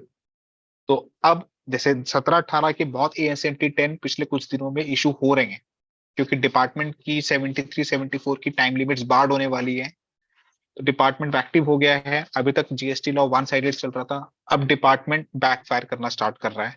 तो और 42-43 invariably most of the cases में ये चीज चेक करी जा रही है, मोस्ट ऑफ द केसेस में चेक करी जा रही है। और डिपार्टमेंट क्या कर रहा है, जो नोटिस भेज रहा है उसमें पूरे आईटीसी को उठा के कॉमन क्रेडिट्स मान ले रहा है और उसमें वो फॉर्मूला लगा रहा है वो कि प्रोपोर्शनेट करो उसको in the ratio of turnover, which is something wrong. उसका रिप्लाई हमें यही फाइल करना है कि जो आपने assumption ली है कि मेरा पूरा आईटीसी कॉमन है, this is baseless, this is without the verification of facts, this is a वेग क्लेम। तो आपको उसमें बाइफिकेशन देनी पड़ेगी T1, T2, T3, T4 की, राइट। तो जीएसटी रिटर्न में कैसे प्रेजेंट करना है हम सबको उसमें मालूम है कि ये बेसिकली स्पेशल एक रिवर्सल है। पहले तो आपको क्लेम करना है यहाँ पे पूरा आईटीसी, और जो भी आप 42-43 के अंदर रिवर्सल कर रहे हैं उसको अब यहाँ पे डालिए, ताकि नेट इम्पैक्ट आपका वही आए जो आपको आईटीसी क्रेडिट लेजर में लेके जाना है, राइट। तो ये था मेरा presentation in 3B with respect to ITC. तो ये बेसिकली पूरा एक ओवरव्यू था रूल 42-43 के रिस्पेक्ट में। अब मैं कुछ क्वेश्चन आंसर्स के लिए I am open for it. बहुत अच्छा प्रेजेंटेशन सर का हुआ है, और अब जिन भी को क्वेश्चन करना है वो अपना हैंड रेज कर दें, मैं उनको अनम्यूट कर दूंगा तुरंत ही। आप अपना अपना क्वेश्चन रख सकते हैं सर के सामने। संजय सर, कोई क्वेश्चन है वो आपका मन में आया हो? शैलेश सर, मेरा सर से क्वेश्चन बस ये था कि सर अभी इसमें रूल 42 में जो सर बिल्डर्स और अपार्टमेंट्स वाला है सर, उस पर थोड़ा सा और क्लेरिफाई कर देते, क्योंकि वहाँ बड़ा है कि कब कंप्लीशन लेना है, कंप्लीशन सर्टिफिकेट या फर्स्ट ऑक्यूपेंसी पे, उस पे जब आता है सर कॉमन क्रेडिट का, उसका थोड़ा सा समझा। हाँ, मैं स्टार्टिंग में कहना थोड़ा सा भूल गया कि रियल एस्टेट के लिए देखिए ब्रॉडली लॉजिक यही है, बट रियल एस्टेट के लिए क्योंकि कॉम्प्लिकेशंस बहुत हैं, तो उसके लिए बिल्कुल अलग प्रोविजंस बने हुए हैं। इसमें मैंने जो प्रेजेंटेशन में कवर किया वो basically other than real estate cover किया। रियल एस्टेट के लिए मेरे ख्याल से सर पूरा ना एक 1-1.5 घंटा पूरा चाहिए। वो पार्ट मतलब समझाना मेरे ख्याल से हाफ नॉलेज हो जाएगी। मेरे ख्याल से हम लोग एक सर सेशन और उसमें कभी भी रख सकते हैं। एक जो सर, हाँ हाँ सर, वो कभी भी रख सकते हाँ हैं, बट सर उसमें थोड़ा सा ये बता दें, जो एक अफोर्डेबल हाउसिंग जी और नॉन अफोर्डेबल हाउसिंग पे जो 1% और 5% वाला आता है, वहाँ पे तो हाँ, आईटीसी का कॉमन क्रेडिट का कोई मतलब है ही नहीं। कोई मतलब नहीं है, बिल्कुल बिल्कुल हाँ, वहाँ तो कोई मतलब ही नहीं है, तो नॉर्मली जैसे बिल्कुल। इसमें कर रहे उसमें हैं तो वो आईटी से ऑफर्स अलाउड ही जो नहीं है। मांग रहे हैं, बिल्कुल एग्जैक्टली वहाँ तो आईटीसी अलाउड ही नहीं है किसी भी बिल्कुल सर्विसेज और चीज के लिए। तो बिल्कुल इससे बिल्कुल सेफ गार्ड नहीं है कि आदमी केवल अफोर्डेबल हाउसिंग और नॉन अफोर्डेबल हाउसिंग में कंपोजिशन में चला जाए सीधा सीधा 5% विविक परसेंट में, क्योंकि वहाँ देखिए इतने सर, ज्यादा हैं कि कारपेट बिल्कुल एरिया नॉन कारपेट एरिया, उसका रिवर्सल बिल्कुल। करना बहुत ज्यादा नहीं है। हाँ मैं आपको बताता हूँ एक बारी रियल एस्टेट में बेसिकली कैसे चलता है ये। देखिए पहले तो रियल एस्टेट में 1 और 5% का कंसेप्ट नहीं था, राइट। पहले तो 12% जीएसटी होता था इस पे, है ना, और आईटीसी हमें अलाउड होता था। ठीक है, 2019 में अमेंडमेंट आई थी जिसमें इसको 1% और 5% कर दिया गया था, और आईटीसी रिस्ट्रिक्ट कर दिया गया था। मैं एक बार प्री अमेंडमेंट की बात करता हूँ। जब ये 12% जीएसटी टैक्स लगता था इस पे, तब हमें पूरा इनपुट क्रेडिट मिलता था, राइट। उस टाइम हम लोग क्या करते थे, जिस दिन, क्योंकि सर बिल्डिंग के केस में, बिल्डर्स के केस में क्या रूल है कि कंप्लीशन से पहले जो भी फ्लैट बिक गया, चाहे उसका 1 रुपया भी आ गया, उस पूरे फ्लैट पे टैक्स लगेगा, चाहे वो कंसिडरेशन कभी भी आए। पार्ट कंसिडरेशन कंप्लीशन के बाद है, पार्ट कंसिडरेशन पहले आए, उस पूरे फ्लैट की टोटल कंसिडरेशन पे टैक्स लगता था, राइट। अगर आपका फ्लैट कंप्लीशन सर्टिफिकेट ऑब्टेन होने के बाद बिका है, उसकी बुकिंग बाद में हुई है, तो उस पे टैक्स नहीं लगता था, वो एग्जेम्प्ट हो जाता था। एग्जेम्प्ट नहीं कहूंगा, वो शेड्यूल 3 का आइटम बन जाता था। It is neither supply of goods not supply of services. तो सपोज मैं एक बिल्डर हूं सर, आज मैं कंस्ट्रक्शन स्टार्ट कर रहा हूं, आज मैं 100 फ्लैट बना रहा हूं, तो आज तो मेरी मंशा यही है कि मैं 100 के 100 बेच दूं आज ही। आज तो मुझे नहीं पता कि मेरा कितना अनसोल्ड स्टॉक होगा as on the date of completion of certificate, correct. तो आज तो मैं क्या करता हूं सर, पूरा आईटीसी बुक करे जा रहा हूं, पूरा आईटीसी बुक करे जा रहा हूं, ठीक है ना। प्री अमेंडमेंट की बात कर रहा हूं सर, प्री अमेंडमेंट की मैं पूरा आईटीसी बुक करे जा रहा हूं और अपनी 12% से लाइबिलिटी डिस्चार्ज कर रहा हूं, ठीक है। आप इसको प्री अमेंडमेंट कह लीजिए या कमर्शियल प्रोजेक्ट के केसेस में कह लीजिए। कमर्शियल में आज भी 12% का रेट है। इफेक्टिव रेट की बात कर रहा हूं मैं, वैसे 18% है, बट 1/3 छूट मिल जाती है लैंड पोर्शन की। लैंड की। तो यस, तो effective rate is percent as today also. तो होता क्या है सर, मैं कमर्शियल प्रोजेक्ट का एग्जांपल लेके चलता हूं। अभी मैं आज आईटीसी लिए जा रहा हूं, ठीक है। जो जो मेरी शॉप्स या जो मेरा स्टॉक है वो बिके जा रहा है, ठीक है। सपोज मेरे पास 2 साल बाद मेरे को कंप्लीशन सर्टिफिकेट मिल जाता है। अब जब कंप्लीशन सर्टिफिकेट मिल गया तो उस दिन भी मेरे पास कुछ स्टॉक इन्वेंट्री होगी जो अनसोल्ड होगी, और जब वो बिकेगी तो विदाउट टैक्स बिकेगी, करेक्ट। तो उस स्टॉक में सर जितना भी सामान लगा हुआ है वो मुझे आईटीसी गवर्नमेंट को वापस करना है, करेक्ट, लॉजिकल। ठीक है ना। जब मैं बिल्कुल। आउटपुट पे टैक्स नहीं दे रहा तो उसका इनपुट का भी नहीं मिलेगा, बट डे 1 पे मैं जी। सारा इनपुट लेता चला गया। तो लॉ ब्रॉडली ये कहता है कि उसमें वर्किंग कैसे करेंगे आप। तो लॉ कहता है कि आप कारपेट एरिया के बेसिस पे ले लो कि आपका कितना कारपेट एरिया है उस स्टॉक का, उस इन्वेंट्री का जो अनसोल्ड रह गई है on the date of completion certificate, और जो टोटल कारपेट एरिया था आपका पूरा प्रोजेक्ट का। प्रोजेक्ट सपोज मेरा जी। सपोज 1 लाख स्क्वायर फीट का था और मेरा 10,000 स्क्वायर फीट अनसोल्ड है, तो 10% हम्म। आप रिवर्स कर दो जो भी आपने इनपुट लिया है ना। अब मैं बात करता हूँ पोस्ट अमेंडमेंट रेसिडेंशियल फ्लैट्स की बात करूंगा, RREP प्रोजेक्ट जिसको हम बोलते हैं, तो उस पे 1% या 5% का रेट है, आईटीसी मिलता नहीं है। तो आईटीसी मिलता नहीं है तो सर उसमें तो फिर इस रूल की बात ही खत्म हो जाती है, जी। उस रूल की बात खत्म हो बट जाती है है ना। सर जो एग्जेम्प्टेड है और जो स्टॉक मेरे पास बचा हुआ है उसमें जो कॉमन एरिया रह जाता है उसका भी तो सब मुझे रिवर्स करना पड़ेगा तो सर। हाँ सर, मैं कह रहा हूँ ना, तो गवर्नमेंट कारपेट ने एरिया कह तो दिया मुझे कि कॉमन एरिया। हाँ। सर गवर्नमेंट ने जो फॉर्मूला दिया है उसने कहा है कि carpet area of the unsold stock divided by total carpet area. Okay, तो उसमें वो कॉमन एरिया कारपेट को फिर एरिया मान उन्होंने, लीजिए जो ऊपर। अच्छा। हाँ हाँ, सेकंड वन आईटीसी ये तो सारा है पूरा ही सर ले जैसे रहे हैं। हमें कंप्लीट। हाँ सर, जी जैसे जी कंप्लीशन नहीं मिलता है, अथॉरिटीज जो है काफी डिले करती है, हमारा प्रोजेक्ट पूरा हो जाता है पर कुछ हाँ टेक्निकली चीजों पे वो नहीं देते हैं। तो जहां पर हाँ यहाँ मैटर आता है कि एक ऑक्यूपेंसी हो गई वहां पर या कोई रहने लगा हाँ रेजिडेंशियल बिल्डिंग के अंदर, तो उसको हम कैसे हाँ प्रूव करेंगे? सर इसके हाउ कैन लिए वी जैसे मैं प्रूव इसके? यूपी, हाँ। हाँ मैं यूपी सर इसमें मैं एक बार जीएसटी लॉ की बात करता हूँ। जीएसटी लॉ कहता है जी। जिन एरियाज में कंप्लीशन सर्टिफिकेट लेना मैंडेटरी है, ठीक है, हम्म। वहां तो आपको कंप्लीशन सर्टिफिकेट लेना ही है, उसी पॉइंट को कंप्लीशन पॉइंट माना जाएगा। हिंदुस्तान में सर कई एरियाज ऐसे हैं जहां पे कंप्लीशन सर्टिफिकेट मिलता ही नहीं है, उन लोकल अथॉरिटीज के पास प्रोविजन ही नहीं है। तो एक्ट प्रोवाइड करता है कि आप किसी आर्किटेक्ट से, किसी वैल्यूअर से आप कंप्लीशन सर्टिफिकेट ऑब्टेन कर लिए, उसको लॉ पहले कंप्लीशन सर्टिफिकेट मान लिया जाएगा। ठीक है। तीसरी चीज जो आपने सर अभी डिस्कस करी, बहुत अच्छा पॉइंट था ये, कि मेरे डिस्ट्रिक्ट में, मेरे एरिया में कंप्लीशन सर्टिफिकेट का रूल तो है, बट सर मुझे गाजियाबाद डेवलपमेंट अथॉरिटी नहीं दे रही। क्यों? क्योंकि शायद छोटा मोटा कुछ कमी निकाल रही है या कुछ भी रीजन हो सकता है सर, छोटा मोटा। राइट। तो मैं एक यूपी एरा की बात करता हूं अगर आपसे, तो उसमें एक कंसेप्ट होता है सर, डीम्ड कंप्लीशन सर्टिफिकेट। ये रेरा के अंदर कंसेप्ट है सर। जी। राइट। जी। डीम्ड कंप्लीशन सर्टिफिकेट ये रेरा कहता है कि अगर आपके पास ये 5 या 6 प्रकार के आपको एनओसीज मिल गई हैं, ये 5-6 प्रकार की क्लियरेंसेज मिल गई हैं, तो रेरा के हिसाब से आपका कंप्लीशन सर्टिफिकेट ठीक है सर। आपको फायर क्लियरेंस मिल चुकी है, आपको लिफ्ट की क्लियरेंस मिल चुकी है, आपको पानी की, बिजली की क्लियरेंस मिल चुकी है। राइट। क्योंकि ये सब डिफरेंट डिपार्टमेंट्स है सर। राइट। तो कुछ प्रोजेक्ट्स जी। ऐसे हैं आज की डेट में गाजियाबाद में जहां पे आपको ये 5-6 क्लियरेंसेस तो मिल गई है रिस्पेक्टिव विभाग से, बट हम्म। आपको जीडीए, आपको कंप्लीशन सर्टिफिकेट नहीं दे रहा। हम्म। तो सर रेरा कहता है ड्रेनेज का, कि एसटीपी का भाई, एसटीपी का ड्रेनेज का बहाना बना देते हैं।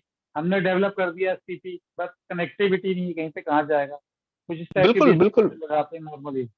बिल्कुल बिल्कुल सर, बहुत टाइप की वो हैं कि बहुत प्रकार से ऑब्जेक्शन लगा देते हैं, बट उसमें रेरा में ये बड़ा क्लियरली गिवन है सर कि जब आपने कंप्लीशन सर्टिफिकेट के लिए अप्लाई किया, क्या तो 30 दिन के तहत वो ऑब्जेक्शन दे दे आपको, तो आपको ऑब्जेक्शन दूर करना है। कभी कभी की अथॉरिटी सर एप्लीकेशन लेके बैठ जाती है, ना रिजेक्ट कर रही ना अप्रूव कर रही। तो उस केस में रेरा एक बड़ा क्लियर कहता है सर अगर ये 5-6 लाइसेंस आप लोगों को मिल गए हैं तो हमारे हिसाब से डीम्ड कंप्लीशन हो चुका है। ओके। यस। तो डीम्ड कंप्लीशन हो चुका है आपका। तो तो यूपी रेरा को हम बेस ले लेते हैं, इसको कंसीडर किया जाएगा जीएसटी के अंदर? सर हम लोग तो इसको कंसीडर कर रहे हैं, रेरा एक सुप्रीम लॉ है बेसिकली। ओके। अब अगर, हाँ अगर कोई अथॉरिटी नहीं दे रही है और आप प्लस आपका फर्स्ट ऑक्यूपेशन भी हो जाता है, क्योंकि आप रजिस्ट्री कर पाते हैं, जी। आप रजिस्ट्री कर पाते हैं, तो रजिस्ट्री जब कर रहे हैं तो फर्स्ट ऑक्यूपेशन आपका हिट कर गया। तो आपके पास एक तो रेरा का डीम्ड कंप्लीशन सर्टिफिकेट वाला जो प्रोविजन है आप उससे सपोर्ट ले सकते हैं। सेकंड, आप एक्ट भी कहता है कि कंप्लीशन सर्टिफिकेट लेना या first occupation which ever is earlier. First of.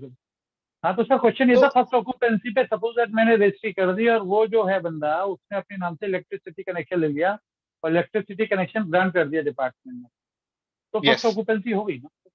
Yes बिल्कुल रजिस्ट्री करते ही उसको ऑक्यूपेंसी राइट मिल जाता। सर रजिस्ट्री करेगी ही गवर्नमेंट तब जब ऑक्यूपेंसी राइट देना है उसको।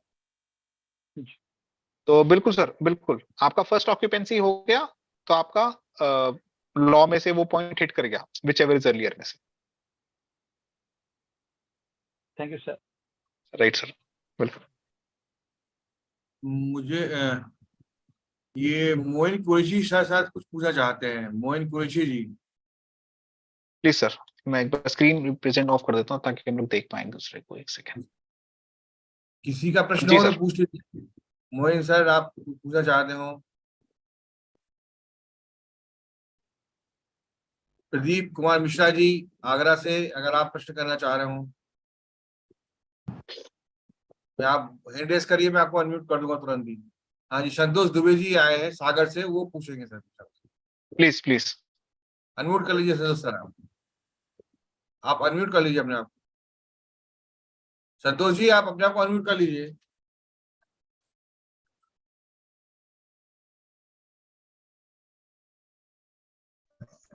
हाँ सर, नमस्कार। नमस्कार सर, नमस्कार। सर मेरा क्वेश्चन ये था कि 17-18 में अपने पास वो नहीं था, R1 तो फाइल कर रहे थे अपन। हाँ हेलो, लेकिन 3B और 2B का कोई कॉन्सेप्ट क्लियर नहीं था अपने पास। हेलो सर, हेलो एक सेकंड होल्ड करिए, मैं जरा चार्जर लगा लूं। एक सेकंड सर, एक सेकंड। हेलो हेलो, हाँ जी सर, हाँ जी सर, आवाज आ रही है मेरी? हाँ जी, हाँ आ रही सर। जी सर। सर ये कह रहे थे कि 17-18 को जब GST आया है उस समय तो हम अपना खुद ही अपेयर नहीं थे, तो हम रिटर्न फाइल करके नंबर जीवित रखे थे। अब जो नोटिस आ रहा है वो कह रहे हैं आपने 3B समय में फाइल नहीं किया है, ITC मिसमैच है, उसमें क्या कर सकते हैं अपन? 9B फाइल नहीं किया। एक बार दोबारा रिपीट करिए सर 17-18 की जो मिसमैचिंग के नोटिस है, हाँ, तो उसमें क्या कर सकते हैं? अभी अपन ने सिर्फ R1 फाइल की है, 9B फाइल नहीं कर पाए, उसमें समय निकल गया, वो टर्नओवर उतना नहीं आया था कि 9-1 फाइल करें अपन। ठीक है।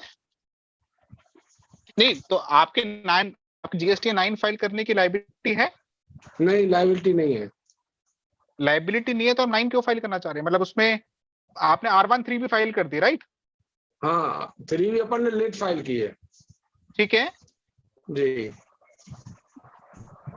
इशू क्या आ रहा है, मैं समझ नहीं पाया। मैं हमने 3 भी लेट फाइल करी है, ठीक है।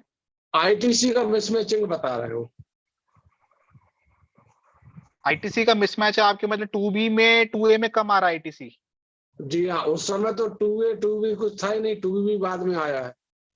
ठीक है, ठीक है, ठीक है सर। 2A तो था उस टाइम भी, 2B तो खैर बाद जी में आया, बट 2A था। उसके लिए सर डिपार्टमेंट का सर्कुलर अभी इशू हुआ है।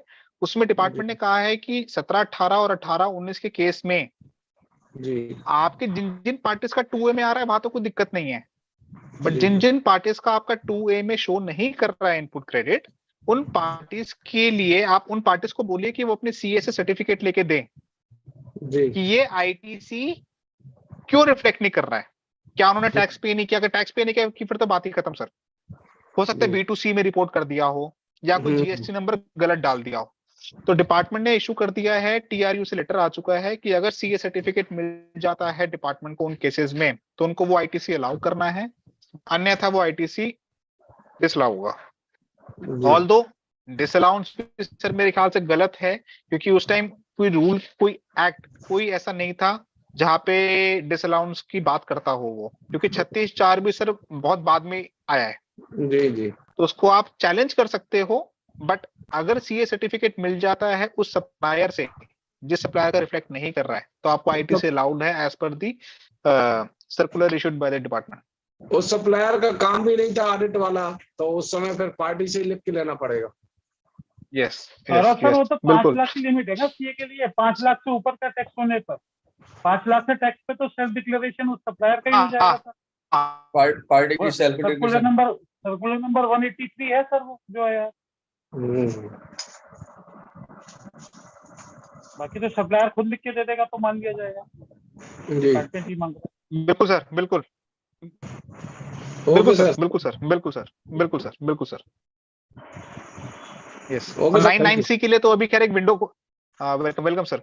अभी 99C के लिए तो खैर विंडो भी खुली हुई है, एमनेस्टी स्कीम चल रही है अभी, 30 जी जून जी तक है। तो अगर किसी की 99C पेंडिंग है और उनको फाइल करना चाहते हैं तो 30 जून तक कर दीजिए। ठीक है, ओके सर। जी जी। मेरा सभी से निवेदन है कि विषय जो आज का है उसी संबंधित प्रश्न करें, इसके अलावा अन्य प्रश्न ना करें। और किसी भाई का प्रश्न हो तो पूछ लीजिए।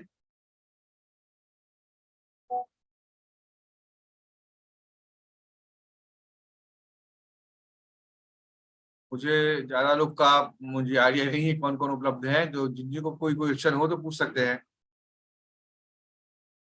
अशोक सर, प्रदीप सर, आपको कोई प्रश्न करना हो तो। नहीं सर, अभी नहीं कोई। हरिकिशन सर, आपको कोई क्वेश्चन करना हो तो कर लीजिए, अनम्यूट कर दिया मैंने। हरिकिशन सर अनम्यूट कर लीजिए, पहले आपको कोई क्वेश्चन करिए।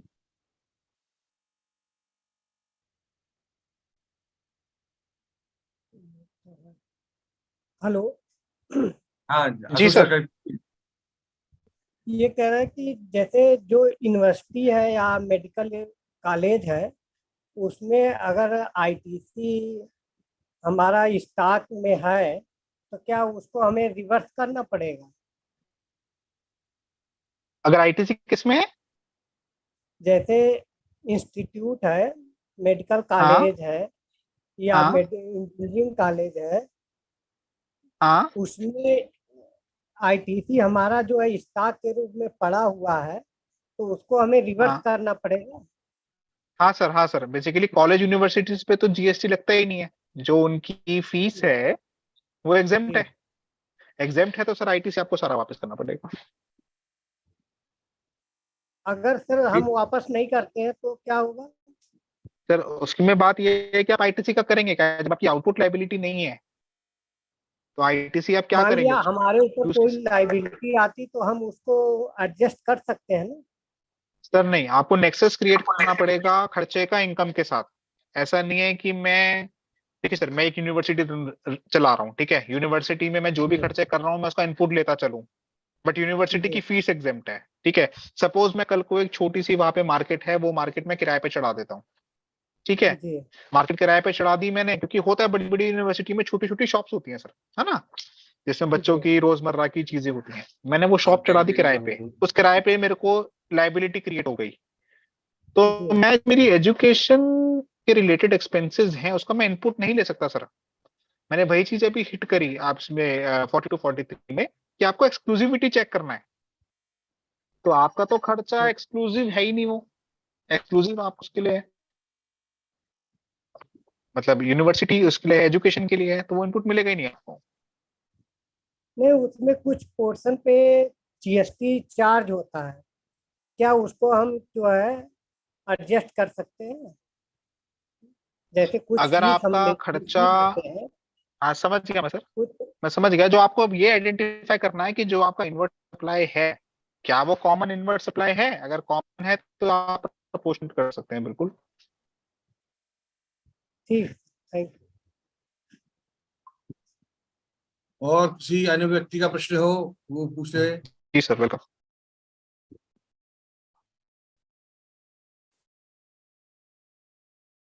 चलिए, मेरे ख्याल से अब प्रश्न शेष नहीं है कोई भी। और अब मैं अपने मोदी नगर से हमारे भाई हैं अरुण कुमार राघव जी, मैं निवेदन करूंगा उनसे कि आदरणीय सौरभ सर का धन्यवाद ज्ञापित करें और अंत में राष्ट्रगान कर इस वेबिनार को समाप्ति करने की घोषणा करें। आदरणीय अरुण राघव सर।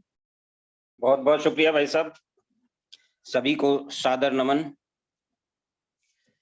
आज के वेबिनार के शानदार व ज्ञानवर्धक उद्बोधन हेतु मुख्य वक्ता परम आदरणीय सीए सौरभ अग्रवाल जी का हृदय से आभार व अभिनंदन करता हूं। हालांकि प्रारंभ में नेटवर्क इश्यू के कारण कुछ व्यवधान होने के बावजूद भी आज आपने आज के अत्यंत महत्वपूर्ण विषय पर बेहद सरल लहजे में हम सभी का ज्ञानवर्धन किया। सभी सम्मानित साथियों की शंकाओं का बेहद सरल भाषा में निवारण किया। उसके लिए मैं आज के वेबिनार के गुरु आदरणीय सीए सौरभ अग्रवाल जी के खूबसूरत व शानदार व्यक्तित्व को सादर नमन करता हूं। सभी साथियों ने शांत भाव से बड़ी एकाग्रता से आपके उद्बोधन को सुना है और ज्ञान अर्जित किया है। आपका हृदय से आभार।